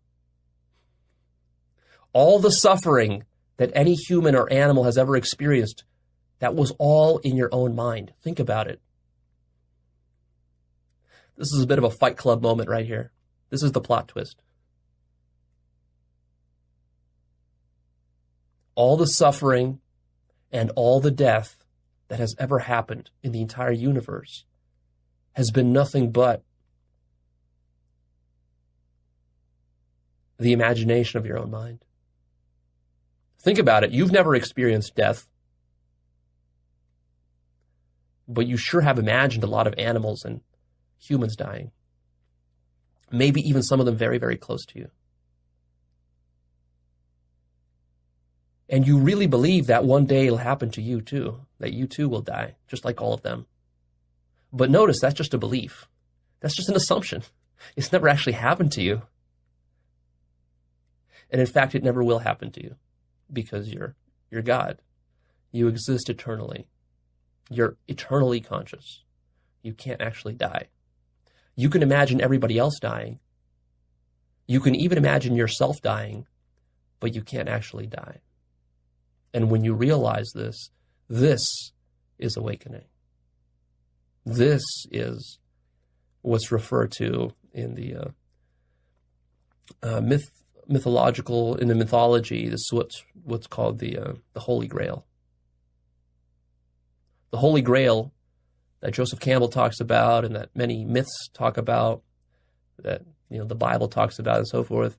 The Holy Grail is not a physical object. The Holy Grail is simply the realization that the death of everyone, including yourself, is a construction of your own mind.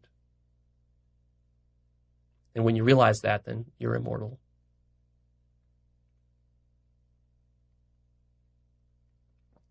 But Leo, isn't solipsism self-contradictory? No. In fact, solipsism is completely self-consistent. It's one of the few very self-consistent philosophies out there.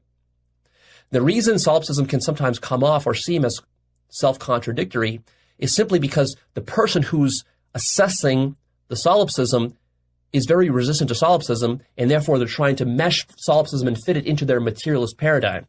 When you try to fit solipsism into materialism and dualism, it becomes contradictory. So, for example, if you assume that I have my own experience and that I'm not a feature of your own mind, then it does seem contradictory, because then it seems like, well, Leo is talking about his own experiences and using the word I, Leo is talking about himself in the first person, that must mean he's real.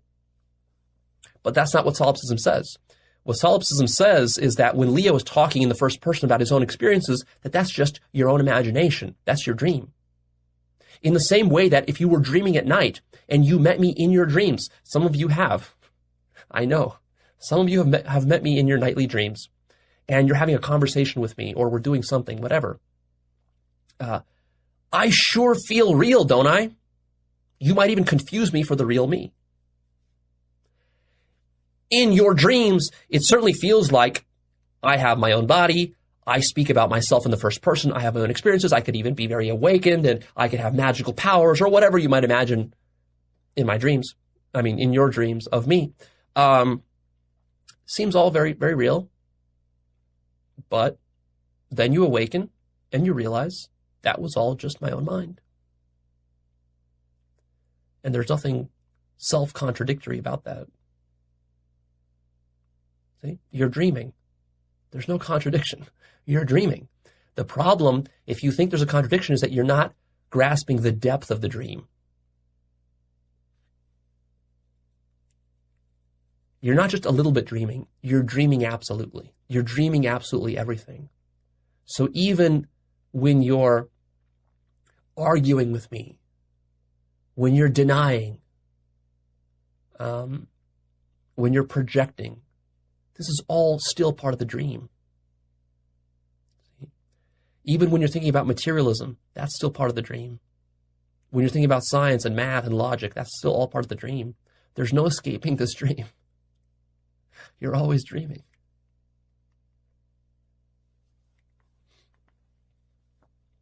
But Leo, what about all those other entities and higher beings that New Age people talk about? They talk about DMT, machine elves, and they talk about spirits and ghosts and deities and angels and higher dimensional beings and lower dimensional beings and evil beings. What about all those? Well, those are no different than humans and animals. You're imagining all of them. So if you see a DMT machine elf, it's as real as Leo. If you see a ghost, it's as real as Leo, which means it's just a part of your dream. See, you can populate your dream with whatever entities or deities you want. It just makes your dream a little more juicy and more exciting. But Leo, there's no possible way that you could know for sure that other minds and beings do not exist. Therefore, your claims of solipsism must be overblown because you're just speculating. There's no way you could actually know. Well, either there is no way I could know, or maybe there is. You have to open your mind to the possibility that there is a way that you could absolutely know. It's actually, notice, it's actually a dogmatic assumption for you to assume that it's impossible to know something. Maybe it's impossible, but maybe it's possible. How could it be possible? Well, infinite consciousness. Open your mind to the possibility of infinite consciousness. Imagine that you became infinitely conscious of absolutely everything in existence. We would call this total omniscience. Imagine you became totally omniscient. If you did, if that was possible, then you could see literally everything. You could see out into the infinite horizon in all possible dimensions. And you would see everything that exists. Now, most people would think that that's impossible. Most scientifically minded people say that there's no way that's possible. But that's only impossible if materialism is true. If materialism is not true, then the possibility opens up for infinite consciousness. If reality is not a material system but an infinite mind, then there's a possibility that this infinite mind can just simply know itself infinitely. And that is what we call awakening. And if you experience this infinite consciousness and this profound degree of awakening, what will happen is that you will literally become so conscious that you will be conscious of everything in existence. And you will realize that there's nothing in existence but what you're conscious of right now. And this completely kills the possibility of other minds. God cannot have other minds because God is an infinite mind. Now, an infinite mind can create finite sub-minds within itself, but there cannot be any other infinite mind to rival it. It has to be the highest mind. God's mind is the only mind. This is oneness. This is the principle of oneness. And so what I'm telling you is that you could speculate about solipsism as a philosophy. You could take it on as a belief system or as an ideology.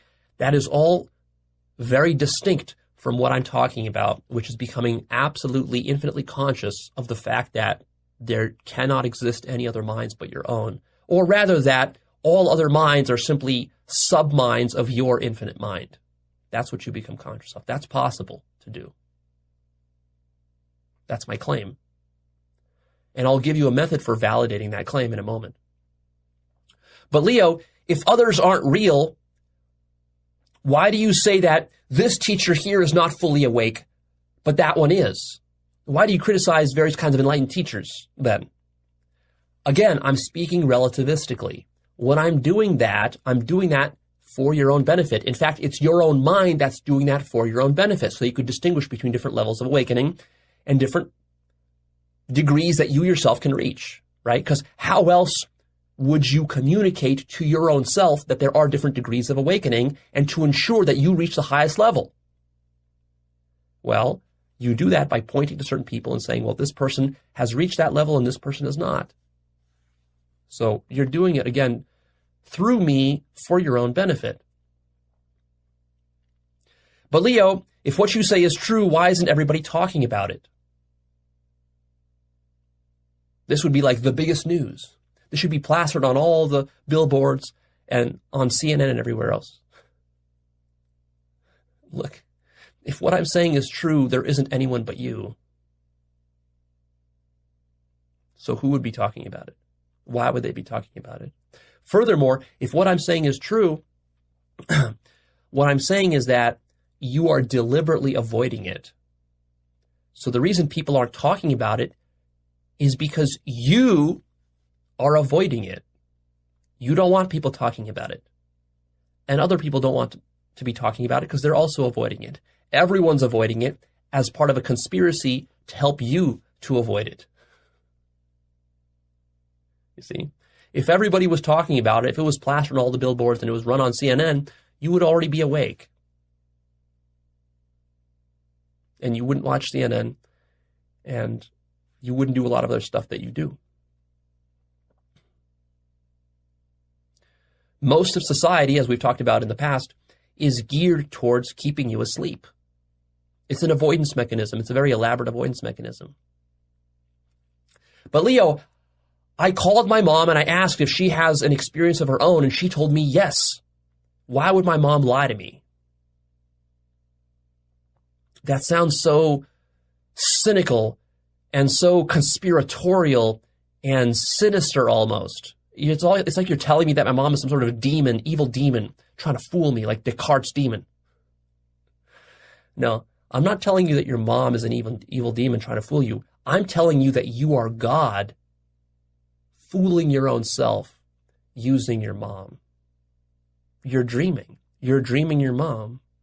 And when you ask a dream character in your dreams, are you a dream character? The dream character will tell you, of course not. Why? Because there needs to be an illusion of a dream. The dream characters can't all come out and say that it's a dream. Because if they did, the dream would collapse. But Leo, then are you saying that my mom is just faking it?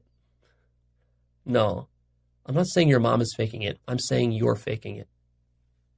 There is no your mom. There's you. You're deceiving yourself completely. But Leo, why would I deceive myself like that? Because if you didn't, how else could a human life exist? How else could God experience what it's like to be a human?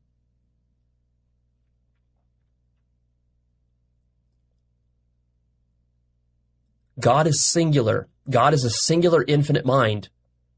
It has no other. God needs to create, if God wants to experience what other feels like, God needs to create a pseudo-other through a mechanism of self-deception. Because if God is not self-deceived, God is one and infinite and the only absolute consciousness. It's the only conscious being. So God must fool itself if it wants to experience any sense of other. But Leo, this sure sounds like a conspiracy theory. I thought you were against conspiracy theories. Well, actually, in my episode called The Sneaky Psychology Behind Conspiracy Theories, I sort of shit on most conspiracy theories, but then at the end, I tell you why I shit on all these different conspiracy theories. The reason I do that is because there's really only one conspiracy that you need to be worried about in life. You know, it's not the globalists, it's not the reptilians, it's not the Jews or whatever. The only conspiracy theory that matters is your own self-deception. It's a conspiracy of one. Think about this, when you're dreaming at night, what is that but a conspiracy of one? You're conspiring against yourself to construct a story and live through it. So that's the only conspiracy theory I'm interested in. Everything else is just a sub-conspiracy within the meta-conspiracy of cosplaying as a human. So you're God cosplaying as a human. Yeah, that's a bit of a conspiracy. It's an illusion. But nobody is doing it to you. You're doing it to yourself. That's also the difference between what I'm talking about and something like simulation theory. You know, well, Leo, isn't this all a simulation? No, it's not a simulation. It's a dream. See, a simulation implies beyond other things. I've talked about this elsewhere. I have an episode about why simulation theory is wrong. But what's relevant here is that simulation theory still maintains a sense of other. See, it offloads responsibility for construction of reality and the illusion of reality off to somebody else. Like, it's the computers behind the scenes that are doing. It's the aliens who constructed this VR conspiracy or this VR reality and this simulation. They are the ones who are behind the scenes controlling everything. They're the puppet masters. No, there's no puppet masters. You're God. You're the puppet master. That's the difference. You see? That's where God comes into play. Simulation theory doesn't explain anything because it just pushes the problem back one level. Then you have to explain where the people who are running the simulation, where they came from. Are they themselves in a simulation? How many simulations do you have? Where does it stop? Well, of course, it all stops with you. Now, you might say, but Leo, how could I be the only one? You're saying I'm the only conscious thing in existence. Isn't that kind of unlikely? What are the odds of that? But actually, we can flip that around. Think about this.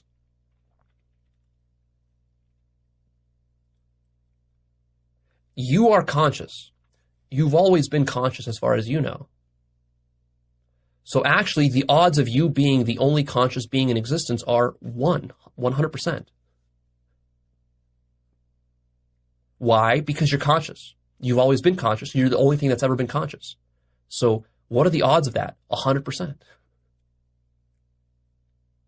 Your consciousness is absolute.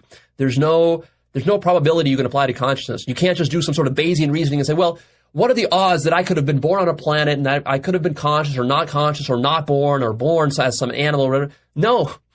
The odds of you being conscious as you are right now are 100% because you are conscious right now at 100%.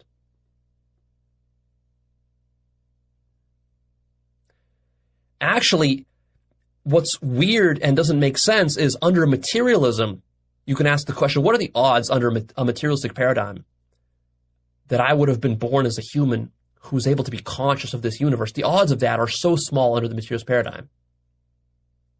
It's infinitesimally small. But under the idealist paradigm, under the solipsist paradigm, the odds are 100%, which is exactly what you need to construct reality as it is. Haven't you noticed that for your entire life, everything that you've ever experienced has always revolved around you? Hasn't it struck you as kind of strange that the entire universe seems to revolve around you? See, that's been happening to you your whole life, but you've never really stopped and wondered about that. You've never wondered, like, what are the odds of that? What are the odds that the entire universe would revolve around me? Is that just an accident? Was it just an accident that I was born? That's how it feels under the materialist paradigm. It's like, yeah, I was just an accident.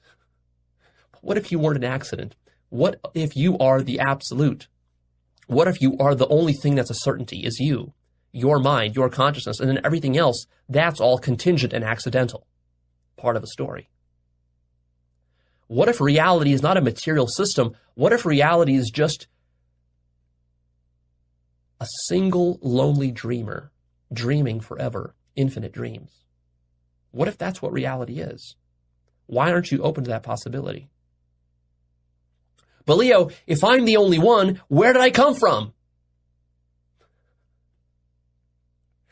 Well, of course, you've always been. You've always existed. You're eternal. You've always been conscious. You didn't come from anywhere. You imagine all places.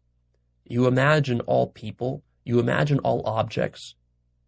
And you invent stories for where you came from by hitching your source to some other object you're imagining. But actually, the source of all those objects is you. So you are the source.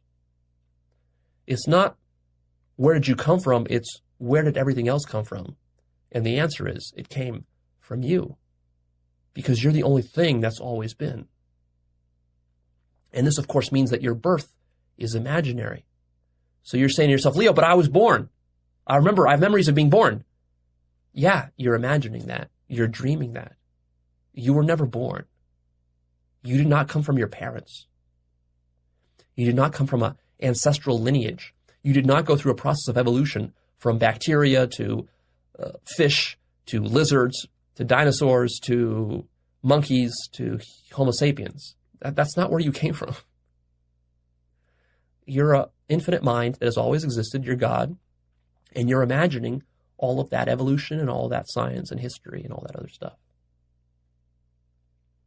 But Leo, can't a computer become conscious? Isn't that possible in the future? And wouldn't that contradict your solipsism?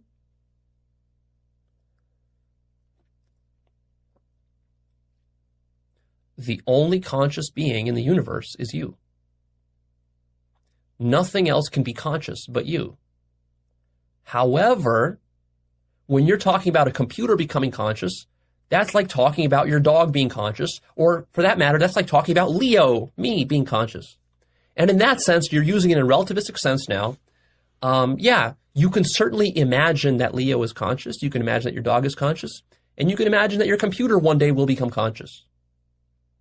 And maybe it will through, scientific method, because scientific method is also imaginary, through science and so forth. Yeah, I anticipate that in the future we will have what we might call conscious computers, or like computers with egos and so forth. But even if that happens, that computer will just be nothing other than like another human, another character in your dream. You can have a dream tonight as you fall asleep. Try dreaming of a conscious computer. You might succeed in doing that. And it'll feel very conscious when you're interacting with it and so forth. It'll behave. When we say a conscious computer, what that really means is it'll behave exactly the way that a conscious agent might behave, with all that complexity and sophistication. You can certainly dream that up in your dreams, and it'll be like a science fiction movie. But then you'll awaken and you'll realize, of course, that it was all your own mind. So there's no problem imagining a conscious computer, because you're already imagining conscious animals and beings and so forth. That's just one extra thing, to add to your list of stuff you're imagining. But Leo, what about the suffering of others? Isn't that real? And the shocking thing is that, of course not. There's only one conscious being in the entire universe who suffers, and that's you. Ask yourself, where has suffering ever existed? What is the scientific proof for the existence of suffering? You might think, well, Leo, science tells us that all of us suffer. No, it doesn't. Suffering only exists within your consciousness. That's the only place it's ever existed, and the only place it'll ever exist, because the only place anything exists is in your own consciousness. Yeah, but Leo, but like, if I kick a little dog, isn't it going to suffer? I can see it suffering and whimpering and all this sort of stuff. Yeah, that's how powerful your dream is. In your dreams, next time you're dreaming at night, go up to your mother and stab her in the heart with a knife. In your dream, I'm not saying in real life. Don't do this in real life. In your dream, stab your mother in the heart with a knife. And but don't kill her, just like wound her. And then feel her suffering. She will suffer from this, physically and psychologically, and experience that. And then wake up from your dream and then ask yourself, what about her suffering? Where is the suffering? Was it real? Again, I am not giving you license to stab your mother in the chest in real life.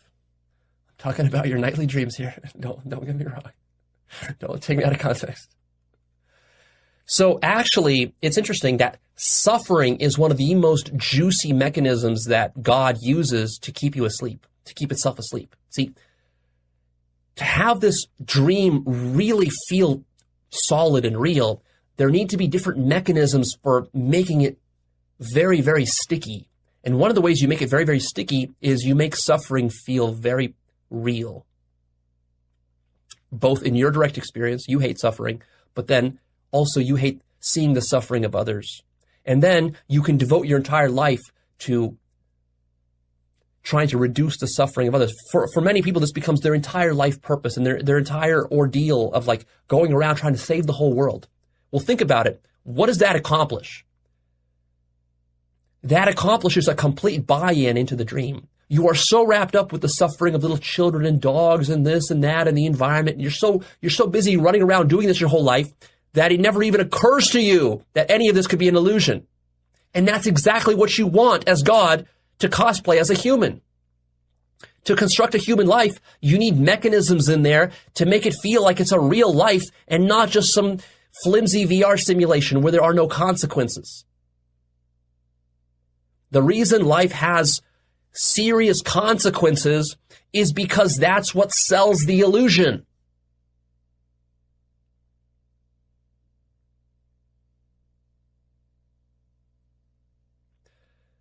The consequences need to be so poignant that you are so obsessed worrying about the consequences that it never even occurs to you to ask the question, is this real? Could I be dreaming? That's the whole trick. It's like, but Leo, that sounds so outlandish and implausible. But no, it's not implausible, you see, because really ask yourself the question, if you were God constructing a dream, how would you have to construct that dream to really fool yourself into thinking that you're like living a human life and that you're not God? You would have to make the consequences and the pain and the frustration of life so overwhelming, so difficult to ignore, that you would never do any existential questioning. You would never sort of peek behind the curtain because you'd be too distracted by all the commotion, by all the sex, all the food, all the pain, all the misery in the world. You'd be so distracted and titillated by all this stuff. You'd be running around like a kid in a candy store, that it would never even occur to you to wonder, is any of this real? And that's how you create reality. Ta-da! You see, you have to create a drama. It has to be like a drama. When you're watching a movie, what sucks you into the movie? You're sitting in a movie theater, you're watching the movie, eating your popcorn. 2.5 hours go by like that, if it's a good movie. But what makes it a good movie? What makes those 2.5 hours go by like that? It's the drama. It's the characters who are being shot and killed and maimed and raped and tortured. You love this shit. Don't tell me you don't love this shit. Don't tell me you don't love a good drama. You love it. You go to horror movies to see the most despicable shit happening on film that could be imagined by a mind. You go to these horror movies, and why? Why do you watch these action movies where, Arnold Schwarzenegger is, shooting people in the chest and shit, killing 100 people per hour in the movie? Why? Because this is what you crave. You crave some kind of distraction. If you were sitting there looking at a movie that had no compelling drama, nothing cool or interesting happening, no fight scenes, no sex, none of this stuff, no pain, no suffering, if it was just like a couple of cartoon characters who were just blissing out in joy, sitting under a tree meditating, if that was the movie for 2.5 hours, that would be the most boring movie, and you would get up and walk out of the theater, and you would say, what bullshit is this? This is not immersive. And again, think about how video games work. What do you want? Do you want an unimmersive video game or do you want an immersive video game? You want an immersive video game. Therefore, what do you put into the video game? You put in all the shit from real life into the video game. An immersive video game is like a video game where you have to cook your own food. Why are you cooking food in a fucking video game? Does the video game character need to eat food to live? No. It's been put in there so that you have some bullshit to do so that you feel like you're in a real world. If a dinosaur is chasing you in a video game, is there a reason to be running away from it? Is it going to eat you? Is it going to hurt you when it catches you? No, but you put it in there so that there can be a game, so that you have some sort of reason for exploring that world. Otherwise, the world would be boring without any dinosaurs or enemies or people shooting at you or lava pits that you could fall into. Does lava really hurt Mario when he falls into it? No. It's for the sake of constructing a juicy illusion. So this is not outlandish. Notice that this is a deliberate part of the design. This is how self-deception works.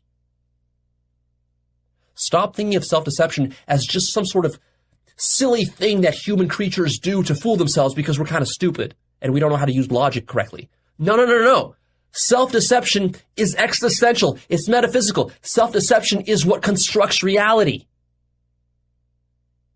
Start thinking of self-deception like that. Start thinking of atoms as self-deception. Start thinking of evolution as self-deception. Start thinking about physics as self-deception. Start thinking about time and space as self-deception. Start thinking about other beings as self-deception. Start thinking about planet Earth as a self-deception. That's the level of self-deception we're talking about here. It's a metaphysical self-deception.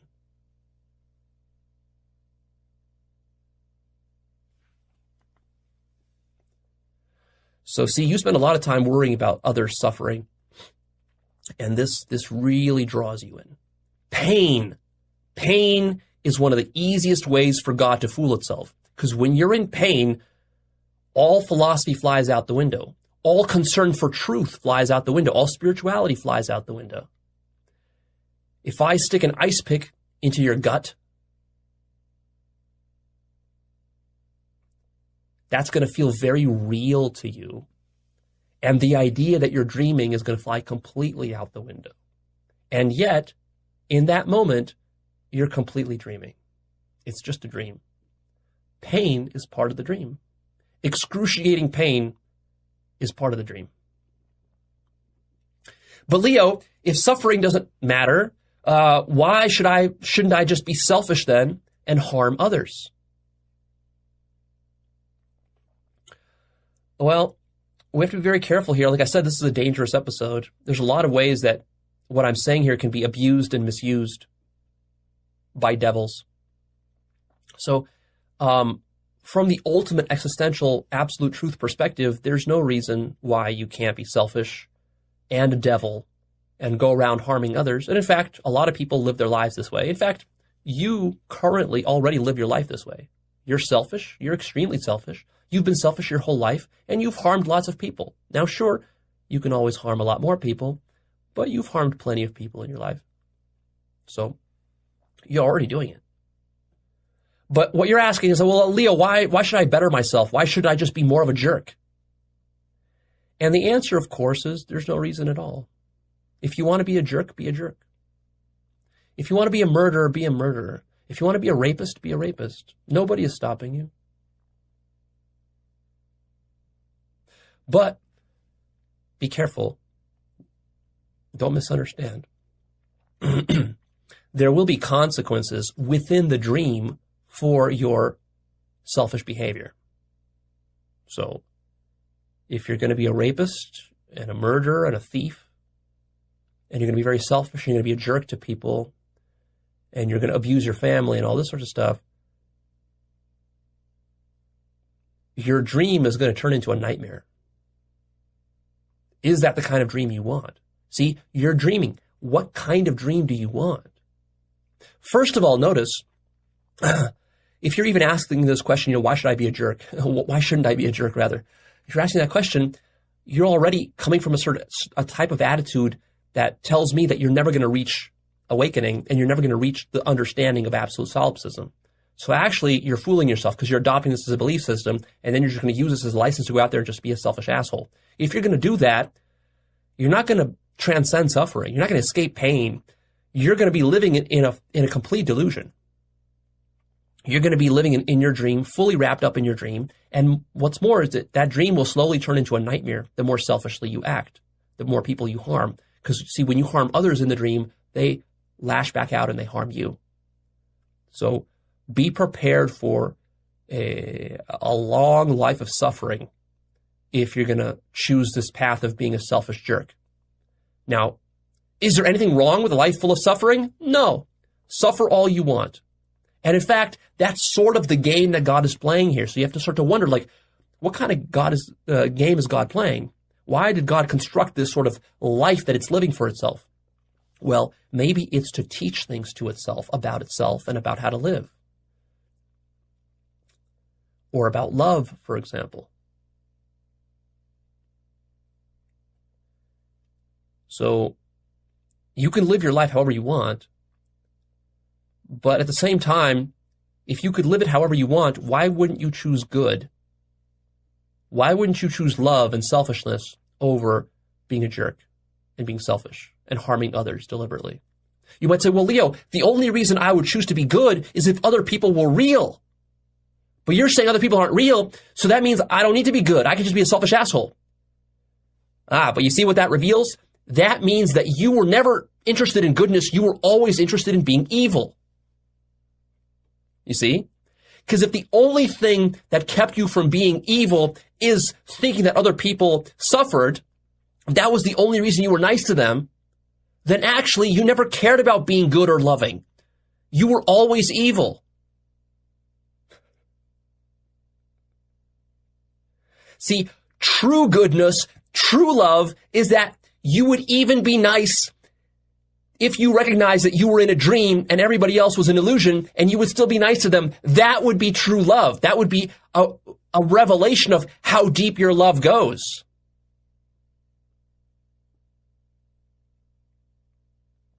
Because you would be so conscious that you would realize that they are just projections of your own mind. So as nice as you are to yourself, why not be that nice to other projections of your own mind? And why would you be that way? Because you're God.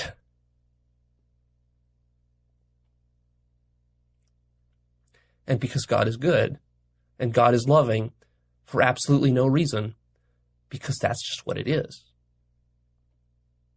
God and love and goodness don't need reasons. If you're looking for reasons, you're actually being evil and selfish. But Leo, why then shouldn't I be hedonistic?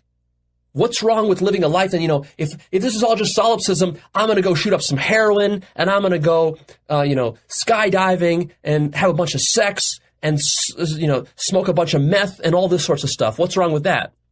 Well, again, remember, the dream is still the dream. First of all, recognize you haven't transcended the dream, so it's not like you're awake. You're very far from that. So there's that. And then the other problem is that, again, there's consequences to how you live your life. So if you're going to live your life in a hedonistic way and smoke a bunch of meth and heroin and whatever else, be ready for a long life of misery and suffering. And you're not going to be conscious enough to transcend that suffering. So your suffering is going to feel very, very real to you. And even though in your mind you might be telling yourself, oh, but I'm suffering, but Leo told me the suffering isn't real. See, it doesn't matter what Leo told you, because your suffering and pain will be so profound that it will completely override anything Leo told you, anything I taught you, anything you believe. The pain will be more powerful than that. So be careful. Again, it's a question of what kind of dream do you want? Do you want to be a meth addict? Do you want to be a heroin addict? Go for it. No, but Leo, you can't say that. You need to discourage people from being meth addicts and heroin addicts. But look, if someone truly wants to be a meth addict or heroin addict, nothing I say will stop them, right? The truth is that there's absolutely no reason why you should not be a heroin addict. You might say, no, Leo, but a heroin addict experiences a lot of suffering. Yeah, a heroin addict experiences a lot of suffering, but there's absolutely no reason why someone can't live a life full of suffering. There's no reason. There's no reason why a life of suffering is any worse than a life of joy and bliss and orgasms. There's no reason at all, existentially speaking. But the problem is that, see, I'm speaking from a very, existential perspective, absolute perspective, where most people are not living. So those people who do become heroin addicts and so forth, they're not able to even know about that perspective. They're completely wrapped up in survival and just trying to escape their misery and suffering. And so for them, this philosophy, it's not going to do you any good at all in a practical sense. But Leo, solipsism is unfalsifiable. So, what does that mean? Have you considered that solipsism is unfalsifiable because it's absolutely true? Go back to that episode where I talk about interpretations. Remember, I said a lot of things have multiple interpretations. So with this solipsism is unfalsifiable thing, you could interpret that as meaning, well, if it's unfalsifiable, that means it can't be true. Or maybe it's unfalsifiable because it's absolutely true. After all, you can't falsify that which is true. And even though solipsism is unfalsifiable, it is verifiable. And we're going to get to that in a minute. I promised you a method, and I'll give you one. But Leo, isn't it safe and logical to assume that that there are other minds? Isn't that what is most practical? Because after all, like you said, we kind of live at the practical level. We're just in survival. So, isn't it just practical just to assume that there are other minds? And the answer is, it doesn't matter what's practical. What matters is what's true. Practical versus true are two different things. There's a lot of things that are practical which are not true, and vice versa. So there's nothing safe or logical about assuming other minds. It's convenient. I'll grant you that. It's practical. It's useful if you want to keep living the dream the way you've been dreaming it. But it has nothing to do with truth, and you've got to recognize that. But Leo, isn't just this a bunch of useless philosophy, like you said above? So what's the point?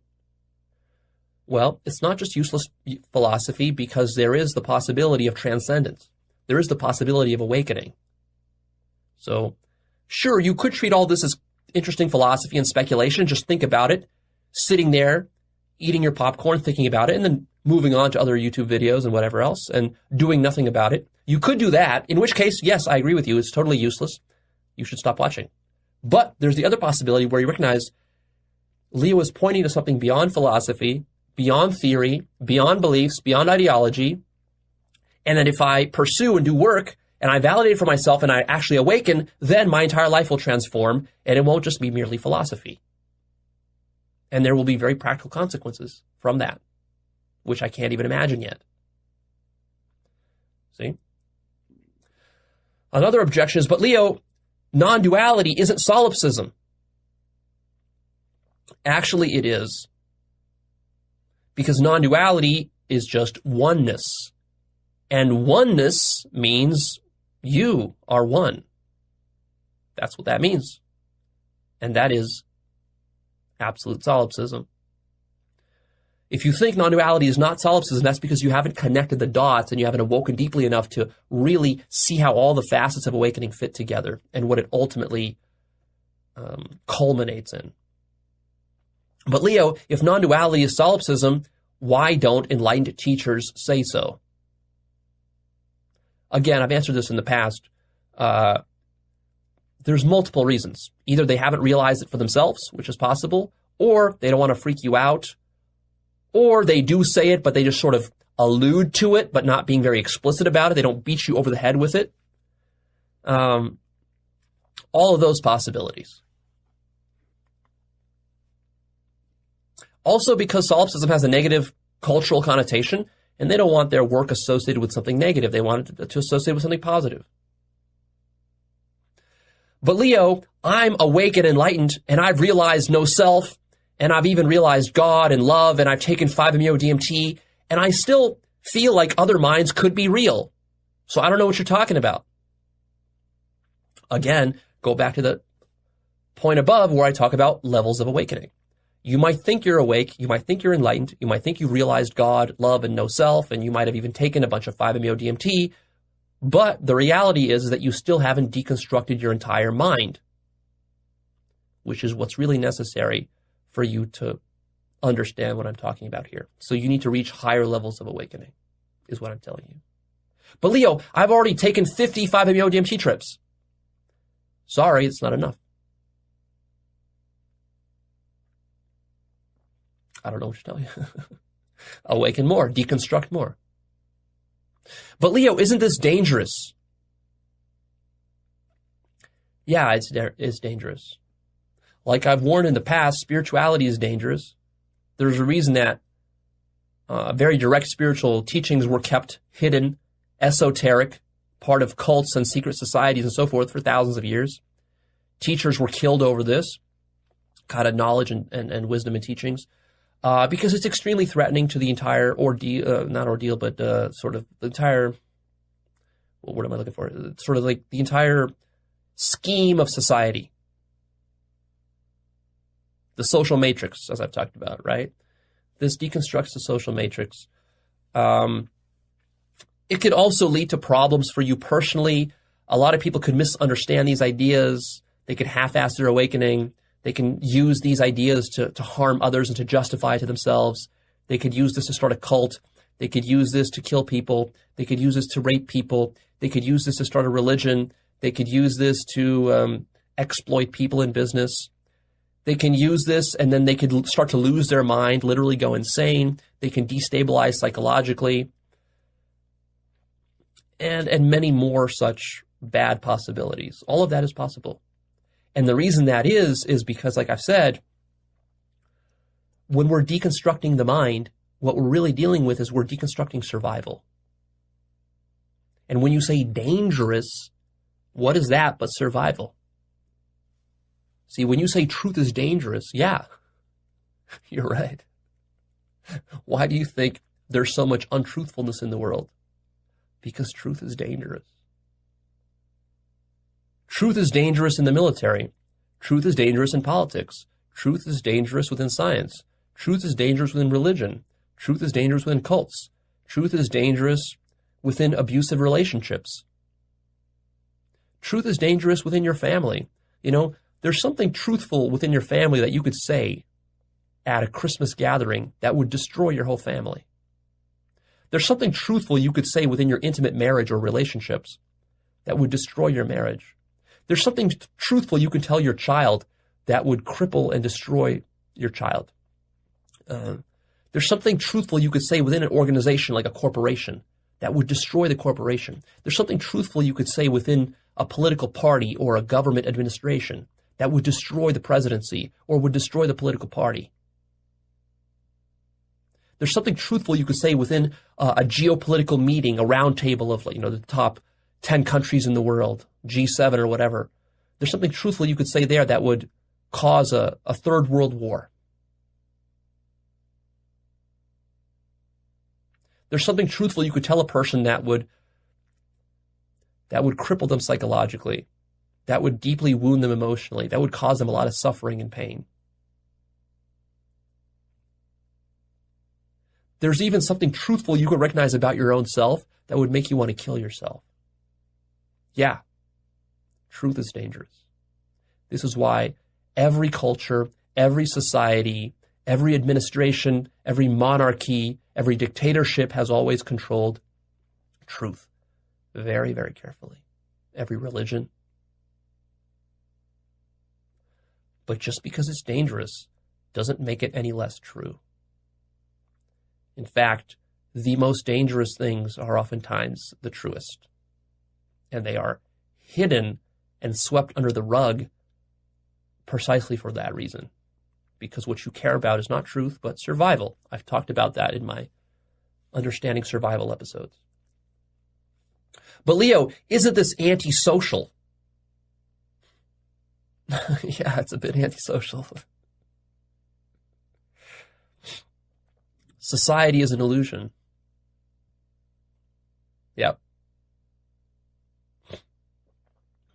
Isn't that sort of obvious? I mean, society is filled with so much bullshit. Socialization is filled with so much bullshit. You don't go to socialize to find the truth. When you want to find the truth, you go sit alone under a tree by yourself, like the Buddha did. That's how you discover truth. You don't find the truth by going to a fucking retreat with a bunch of fucking hippies and, singing Kumbaya in drum circles. You don't find the truth that way. As fun as that may be. But then again, there's nothing about realizing what I'm telling you that needs to make you antisocial. You can still socialize. Nothing is stopping you from socializing. You socialize your whole life in this dream, and you can continue to socialize after you become lucid in this dream. But Leo, does this mean that if I kill myself, my parents won't suffer? Again, we have to be very careful here. If you're listening to this and you're having thoughts of killing yourself, you should stop listening right now. Turn off this recording. I'm not talking to you. I'm not teaching you. The things that I teach are designed for psychologically stable people. If you have any kind of suicidal thoughts, the things I teach, you're not mature enough to handle. Your psyche is too fragile. And you're just not ready for truth. You need to deal with more basic stuff in your life. You need help from a professional. You need help from your family and friends. That's what you need. You don't need me. Stop watching me. But I also have to be truthful. And from the absolute point of view, you are the only thing that exists. And even though all of my teachings go against killing yourself, I always tell you not to harm the body and not to kill yourself. I also believe that it's your right to do so. If you want to kill yourself, that's your right. And ultimately, nothing I say is going to change that. I mean, even if I tell you not to kill yourself, if you really want to, you'll kill yourself. So I'm not going to stop you from killing yourself if you want to. Nobody can, so it's foolish to even try. I recommend you don't kill yourself and that you find help. But the truth of the matter is that you're the only thing that exists. So, I mean, I'm not going to lie to you just because you're suffering or you want to kill yourself. I'm going to tell you what's true. And then what you do with that, that's your responsibility. I recommend you don't kill yourself and that you find help. And that once you do stabilize psychologically, you come back and you can do this work in a healthy way where you don't harm yourself and others. But Leo, why shouldn't I kill you? If you're just an imaginary character in my dream, I can kill you then. Again, if you want to be a devil, if you want to be an asshole, if you want to be a jerk and you want to be selfish, nobody is stopping you. But again, remember, there are consequences to your actions within this dream.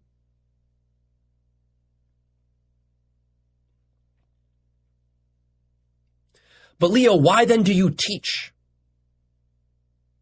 If there's no one to teach, why are you doing this? I'm doing this because this is my dream from my point of view. This is my dream, and this is the path and role that I've chosen for myself, is to understand myself and then talk to myself about myself. And my talking to myself about myself is part of my self-understanding process. It's part of how I teach myself, and also part of the joy that I get from my dream.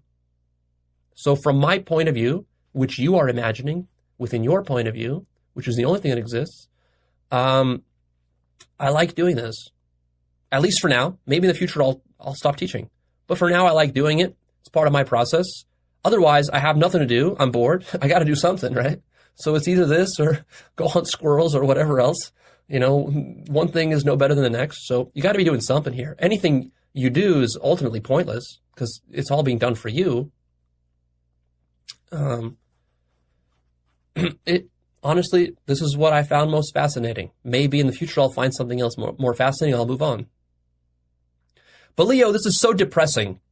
Now, I didn't want to kill myself before, but now after hearing all this, now I want to kill myself. How am I supposed to enjoy life now? You've ruined my life for me. You've spoiled the whole thing.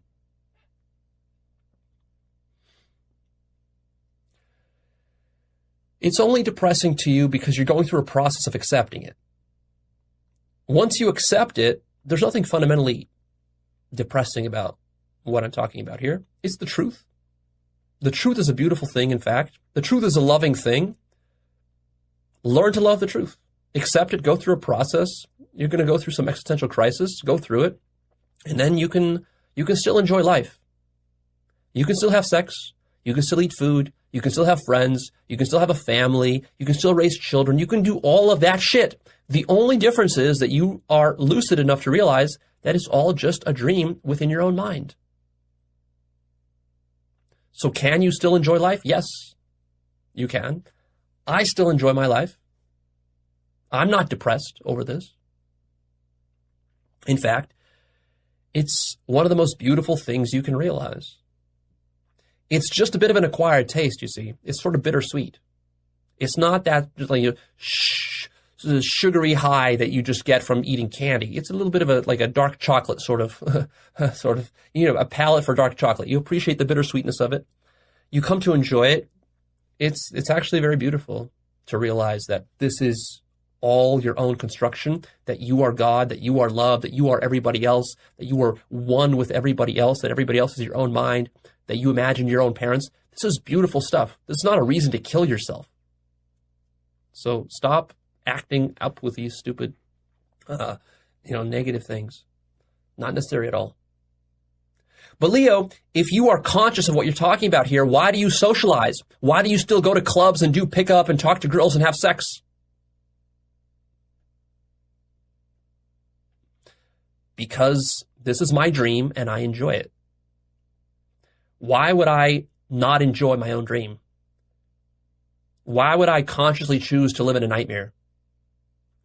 As a human body, I still have needs, wants, cravings, certain, psychological and biological requirements that I need to satisfy. So I do enjoy socializing. Solipsism, and what I'm talking about here, is not a license nor a directive to be a loner and to sit at home in your basement, sulking and hating mankind. No, not at all. You can go and enjoy mankind, have fun, talk to girls, get married, have children, do all the stupid social stuff that human chimps do. You're cosplaying as a chimp, so you're going to have many chimp tendencies that you're going to want to satisfy. Otherwise, you're not going to be happy. And also remember that what I'm talking about here is that reality is imagination. So when you're imagining something, it is becoming real for you. So in a certain sense, there is no difference between people being real versus imaginary. Like, from a certain point of view, your mom is real as long as you imagine she's real. You can still relate to her in exactly the same way as you would relate to a real person. You can still relate to her as though she has feelings and consciousness and suffers and all this sorts of stuff. You can still love her and give her gifts and hang out with her, have fun with her. You can do all the stuff that you've always been able to do. Nothing has actually changed, right? Like, your abilities have not been reduced by awakening. In fact, they've just been enhanced. You have a deeper understanding. You're lucid in the dream. That gives you more power in the dream, but you can still dream and interact with the characters. You can still enjoy life. In fact, this is where enjoyment really comes from. Because now you got the stick out of your ass. Now you know what's really going on. Now you can relax. Now you can take it easy. You don't have to take everything so seriously. Enjoy life. That's the point of life. Enjoy it. Love. Spread love to others if you want. If you don't, then, whatever. Do whatever you want. You're not being limited here in any way at all by realizing that reality is a dream. You're being freed up. You're being liberated. So, personally, lately, I've been socializing more than I ever have in my entire life, even though I've had these solipsistic realizations. So, it's not a contradiction at all. And in fact, for those of you who are depressed and feel very lonely and feel miserable, don't have any friends, and are struggling with sex, I recommend more socialization for you, not less. Sitting at home in your mom's basement is not the solution to your problems. But Leo, isn't solipsism simply your own bias because you're an introverted loner type of guy and you always have been? Well, it's true. I'm a pretty introverted guy, loner type of guy. But then again, like I said, I've been socializing a lot lately. I've been posting some videos on my blog, doing a lot of socialization, enjoying it too, learning to enjoy it more. That's part of my own growth and development I'm still working on. Is solipsism my own bias? Go validate it for yourself. I'm not asking you to believe me. Go validate it. Maybe you're right. Maybe it's all just my bias. So you should go and validate for yourself whether what I'm saying is true. But Leo, isn't it still possible that other minds exist? After all, shouldn't you be open-minded? Shouldn't we be open-minded here? Like, you teach about open-mindedness, so aren't you contradicting yourself? Because you're not being very open-minded when you say other minds can't exist. Open-mindedness is a tricky thing. I've talked about this in my other episodes about how open-mindedness works and so forth. I explain that sort of open-mindedness kind of goes full circle. You want to start with extreme open-mindedness, but then as you're exploring reality, you actually do have to close your mind to those things which you have become absolutely conscious of. So even though it might sound like I'm being closed-minded when I say that there's no possibility of other minds existing, actually, what happened was that I was completely open-minded, and then that led to absolute consciousness, and then absolute consciousness is absolutely true. So I want you to open your mind to the possibility of absolute consciousness. And what that means is that you become absolutely conscious of something, and when you become absolutely conscious of it, you don't doubt it anymore. You see? So open-mindedness is a very tricky thing, because if you're taking the position that we should be always open-minded, actually you're being closed-minded to the possibility of closing your mind on certain things that you've become absolutely conscious of. You see? So it's a little bit tricky. It's a bit counterintuitive. So when you fully awaken, you have to throw away all doubt. And then if you remain open-minded for the sake of just being doubtful, actually that's coming from fear, and that is untruthful, right? So your open-mindedness is actually less important than truth. What's most important is truth. Whatever is true, you need to open your mind to that. But once you've opened your mind to that which is true, and you have the truth, and then you start doubting the truth, now you're going backwards. You see, you have to understand when to stop. It's like a circle. When you reach the top of the circle, you have to stop at the top rather than going down into the pits of hell through your skepticism. I've talked about the dangers of misusing skepticism, and that's what this is in this case. Now you're saying, but Leo, but what if it's not possible to become absolutely conscious that other minds don't exist? Well, if that's the case, then notice that you're not open-minded to the fact that absolute consciousness is possible. So I would ask you to open your mind to that possibility. And what it means to open your mind to that possibility is that you close your mind to forever remaining eternally skeptical and open-minded about everything and questioning everything. See, that itself is a subtle dogma and a position that you're attaching your mind to. But Leo, shouldn't an all-powerful God have the power to create multiple selves and experiences? You make God seem like he's this weak thing because he can't create a real other human being. And this contradicts God's omnipotence. Like I said, God is you, a singular conscious entity. This entity, at its highest level, is one. It cannot be other than one. It can, however, multiply itself by subdividing itself. So through subdivision of itself, it can fragment itself and create multiple selves, in a sense. But these multiple selves, you have to understand from the highest perspective, are always quasi or pseudo selves. They are relative partitions which will collapse, and they are being imagined and held within your mind as God. So God can dream all sorts of selves, including your human self that you're cosplaying as right now. God can do all that, but God can also stop doing that and realize that it's one and that it's you. So there's not a contradiction there. The contradiction would be if God could actually separate itself from itself permanently. Because what you're asking for is like, you're asking for you to be God here, and then you're asking for somebody else to be God over there, and both have to be all-powerful and all-knowing and all-seeing, but at the same time also separate from each other. That is what is contradictory and actually impossible. God cannot permanently sever its own oneness. That would be untruthful, because the truth is that everything is one. But Leo, you said I could validate this. How can I validate this for myself so it's not just a philosophy or just some stupid ideology? Here's my scientific method. This is the best method I know. Now, it's not guaranteed to work, but this is the best method that I've found. Do 200 or more breakthrough 5-MeO-DMT trips. And, this is important, in addition to that, do all the work that I teach in my videos and deconstruct your entire mind and reality. You're going to have to do both simultaneously.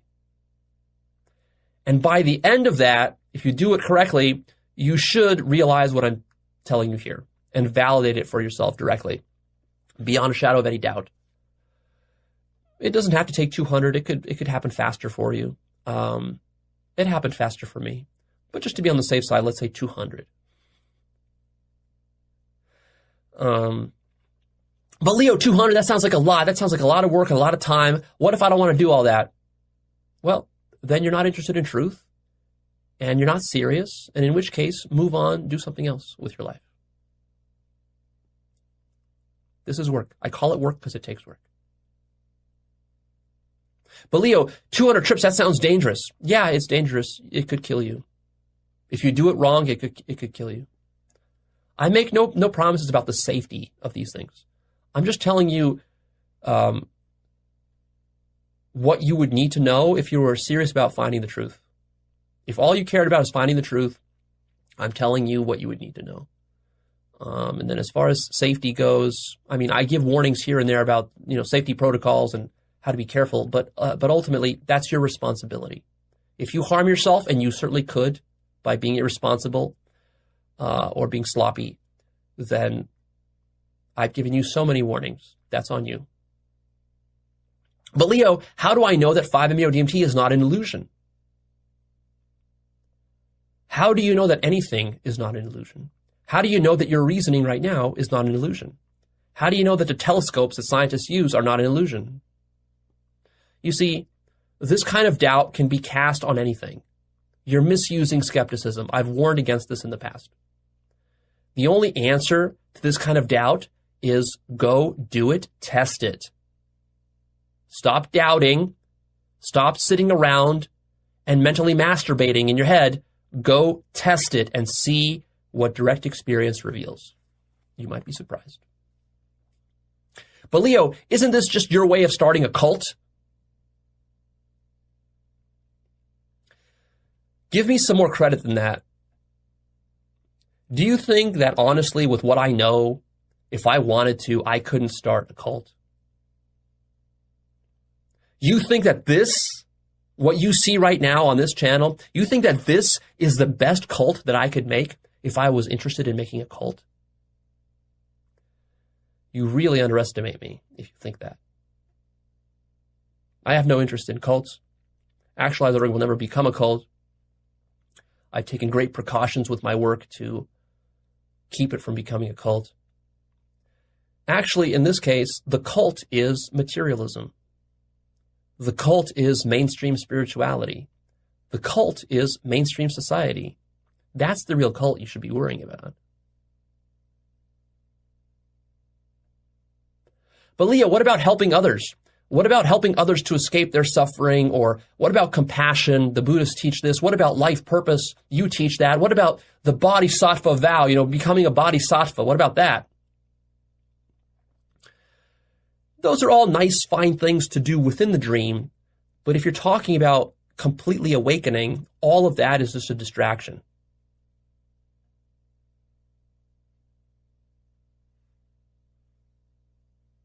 There's utility to all those things. I'm not saying don't be compassionate at a relative level. I'm not saying, don't help your parents avoid suffering at a relative level. Do those things. Those are nice. But this idea that you're going to be going around saving mankind, this is all part of the dream. This is actually a deep illusion that keeps people from fully awakening. The sort of bodhisattva vow. There's nobody to save. There's nobody else to awaken but yourself. And if you think there is, that's part of your game that you're playing. You need to drop that in order to fully awaken. Now, with that said, I'm still big on life purpose. You should still have a life purpose. Just recognize that you're constructing a life purpose as part of the game that you're playing within this dream. But Leo, so is this something that I should even pursue? Why would I want to realize this?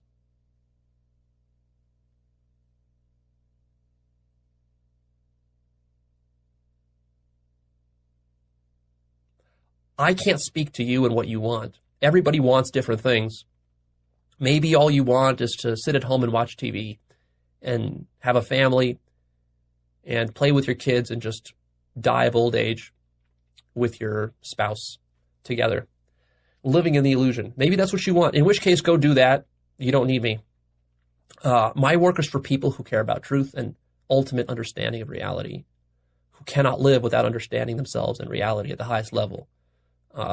If you want that, then this is the solution to that. What I teach is a solution to that. But more so what I would say is that I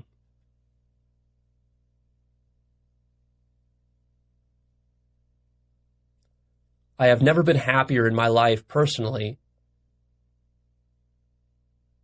than in those instances where I have awoken to the fact that I am completely alone. This has produced joy in me that words can never describe.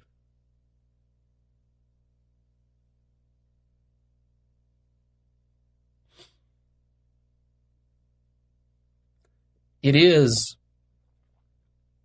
the ultimate thing that you want, but you dare not pursue. And when you finally get it, it's going to be so good, the goodness of it will torment you and ultimately annihilate you. Your ego doesn't want it, but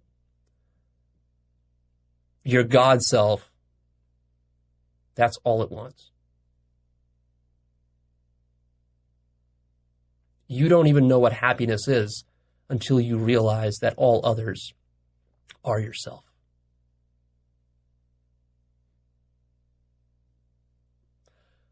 But it is a process, and your ego may resist it,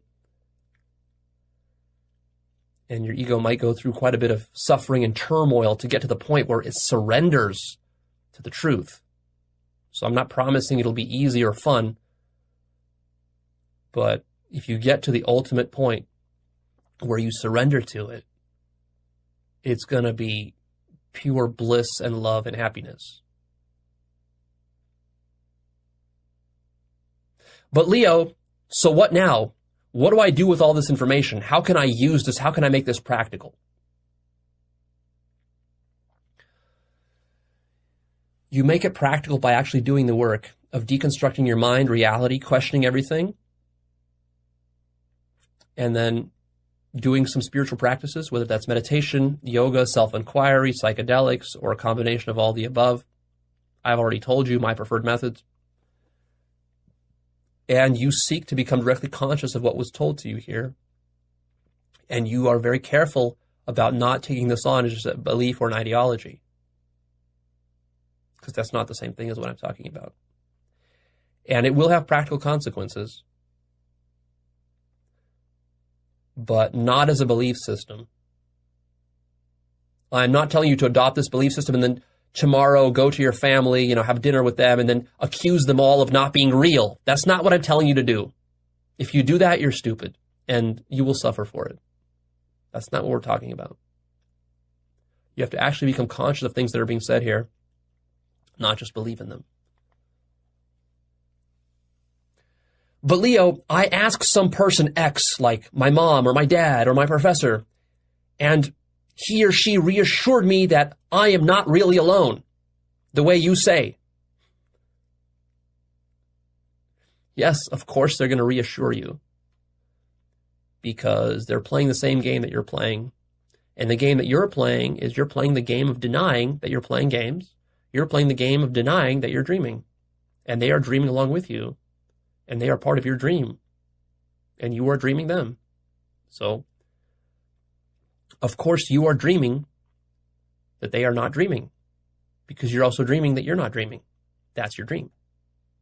So don't go to other people to verify this for you. Nobody's going to verify for you that you are all alone. Do you see how stupid that is? How circular that is? How question-begging that is? Asking others to verify that you're all alone? If you're all alone, there's nobody who can verify it for you. But Leo, I feel so lonely now. How do I deal with this loneliness? Practically speaking, if you're feeling lonely and miserable because of your loneliness, the solution is not to go sit under a tree and meditate or to sulk. If you're feeling lonely, go talk to people. Go socialize, go have fun, go have sex, go to a party, get drunk. This is how you deal with loneliness at a practical level. Now, if you're doing this serious spiritual work, you're going to go through phases of loneliness where you're going to be away from people, and that's fine. You go through that in a deliberate, conscious manner where you're facing your own loneliness. But if you're just constantly gnawed by loneliness, and you're not even mature enough or, selfless enough and wise enough to go into this deep spiritual work, for many of you, you're lonely not because of the spiritual work. You're lonely simply because you're not taking action by going out and socializing. I go out and socialize when I'm feeling lonely. Now, sometimes I can feel lonely and just sit at home and kind of work through it spiritually, but other times I can feel lonely just for more of a sort of a psychological perspective, for more of just sort of like, I need to get out of my house. I've already meditated enough. And then I go and I actually force myself, even though I don't want to, I'll force myself to go to a club or to socialize with people or talk to girls or whatever. I do that and it makes me feel better. Because as a human chimp, we have a certain degree of socialization that we need, and we need to meet those needs. So go do that. Don't use spirituality or solipsism as an excuse to become a loner or a recluse. That's a mistake. But Leo, will any of this make me happy? What if I just care about happiness and the ending of suffering, and I don't really care about truth or self-understanding? What if I just want to end my suffering?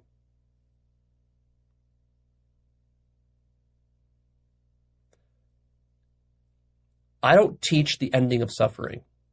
Honestly, I don't care. I don't care about your suffering, and I don't really even care about my suffering. What I care about is truth and understanding.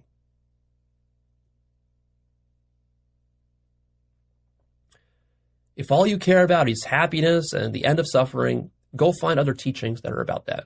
That's not what my teachings are about. But here's the thing you don't foresee, because you lack vision. What you don't foresee is that actually, if you were to achieve total self-understanding, that would be the highest happiness and the end of suffering. But you don't get there by desperately seeking the end of suffering. You get there by forgetting about your suffering, fuck your suffering, focus on doing the work, focus on self-understanding, with a trust that when you reach the truth, when you reach the highest awakening, that will be the ultimate thing you've ever wanted. There needs to be just a core trust in that. Not because it's going to make you happy, and not because it's going to end your suffering, but simply because you want the truth and you want the understanding, even if it makes you suffer, you still want it.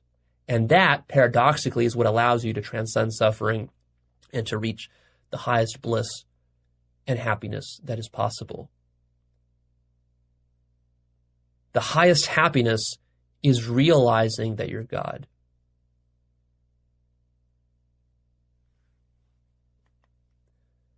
That's the FAQ. So we're wrapping up here. In conclusion, I'll say that, again, what I'm talking about here is not an ideology and it's not a belief system. Really, what I'm talking about is the answer to the question of what is other? You need to have an awakening to what is other. So contemplate that. Do not take solipsism on as a belief. Become conscious of what is actually true, whatever that is. And if for you right now, what is true is that people feel real to you, if your mother feels real to you, then that is what's true for you. Go with that. Stay with that. Stay with what's true in your direct experience. Stay with what's true and what you're conscious of, not with what I'm saying. You can hold what I'm saying as a possibility that maybe one day you will reach, but for now, it's not true for you. Don't fake it as being true. Be honest that it's not true for you. Keep going and living your life as though people are real. And then one day, maybe you'll discover in 5 or 10 years that they're not real. And then things will change. But don't try to fake it till you make it sort of thing where you're trying to like act as though people aren't real, but deep down, you think they're real. That is going to create a twisted, dysfunctional dynamic. And finally, I'll leave you with this. People talk about liberation a lot within spiritual circles. Well, consider this, that true liberation is actually freedom from the illusion of other. Think about that. Why would that be true? You know, there's a great, I think it's a Sartre quote that says that hell is other people. Imagine how free you would feel if you shed the illusion of other. Freedom from other makes you absolute. Freedom from other makes you sovereign. Freedom from other is what makes you God.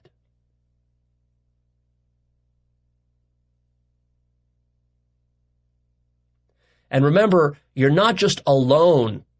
You're alone with a capital A. Capital A alone. Which means that you're so alone only because you're so together.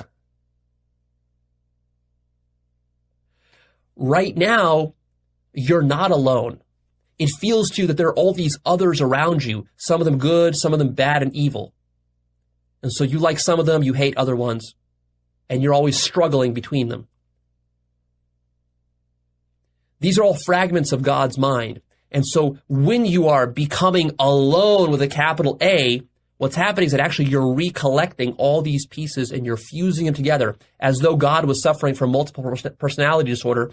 You're fusing all those personalities into your own God self, and then you become whole. You become one. You become one mind. And when that happens, all others become self. And then you're healed.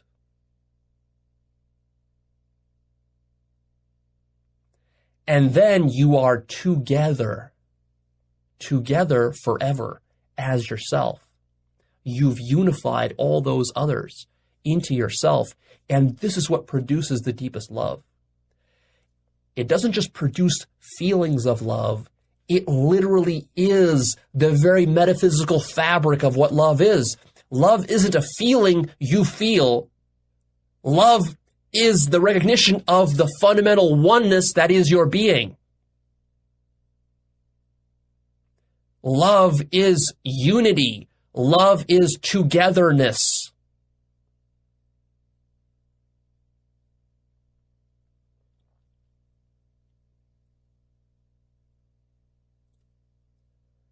So the reason this isn't depressing or negative in the ultimate sense is because it's not that you separate yourself from all those others and negate them by saying, oh, that's an illusion, my mom's an illusion, my dad's an illusion, my wife is an illusion. No, it's that you recognize that, yes, it's an illusion, but that is not what separates me from them. That is what unifies me with them. They are my own dream. They are my own mind. And as I love myself and my own mind, as I am love, I encompass all of my own sub-personalities and sub-dreams and illusions. And I take responsibility for creating all that. And that doesn't detract from me or from my creation. That actually enhances it. Now I am lucid. I am awake within my own creation.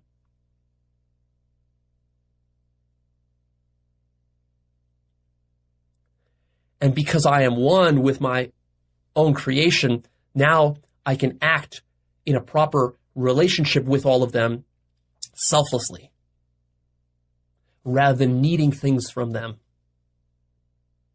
I can act with love, with a proper understanding of what they are and what I am. And that's awakening. All right, that's it. I'm done here. A lot of stuff. I hope we've beaten this horse to death about solipsism, so I expect no more questions from you guys about solipsism. Stop pestering me about it. I've covered every one of your objections here. So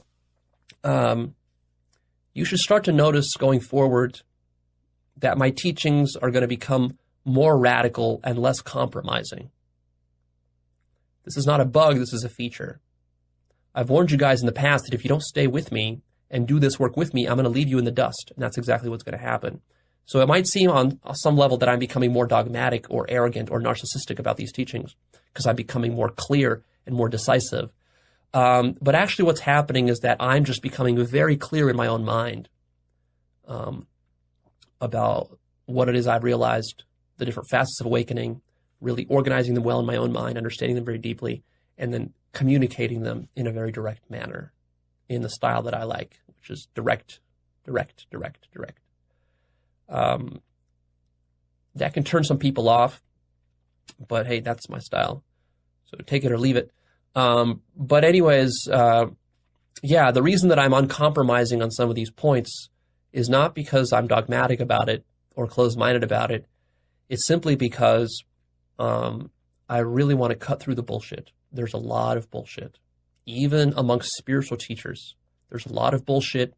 And when I was starting this path 5 years ago or so, I don't even remember how long it was, I just feel like I was not served very well by a lot of the spiritual teachers that I looked up to the books that I've read, the retreats that I went to, honestly, I feel like a lot of it was bullshit. And not all of it. Some teachers were great, and I'm grateful to them, but a lot of it is still not direct enough for my taste. So I really like being direct. And I wish that somebody would have told me these things when I started off. So in a certain sense, again, I'm just teaching myself here. I'm telling myself the things that I would want to know if I was doing this all over again, to save myself time and confusion and all of this. I wish somebody would have told me from the very beginning, when I first learned about enlightenment and awakening, that it was just solipsism, absolute solipsism. If they would have told me that, that would have simplified my journey. It would have saved me some years and, many, many hours of contemplation and racking my mind around about this stuff. And so I hope that that's ultimately what you get from this episode and from me. And remember, when you're getting it from me, that's just you giving it to yourself.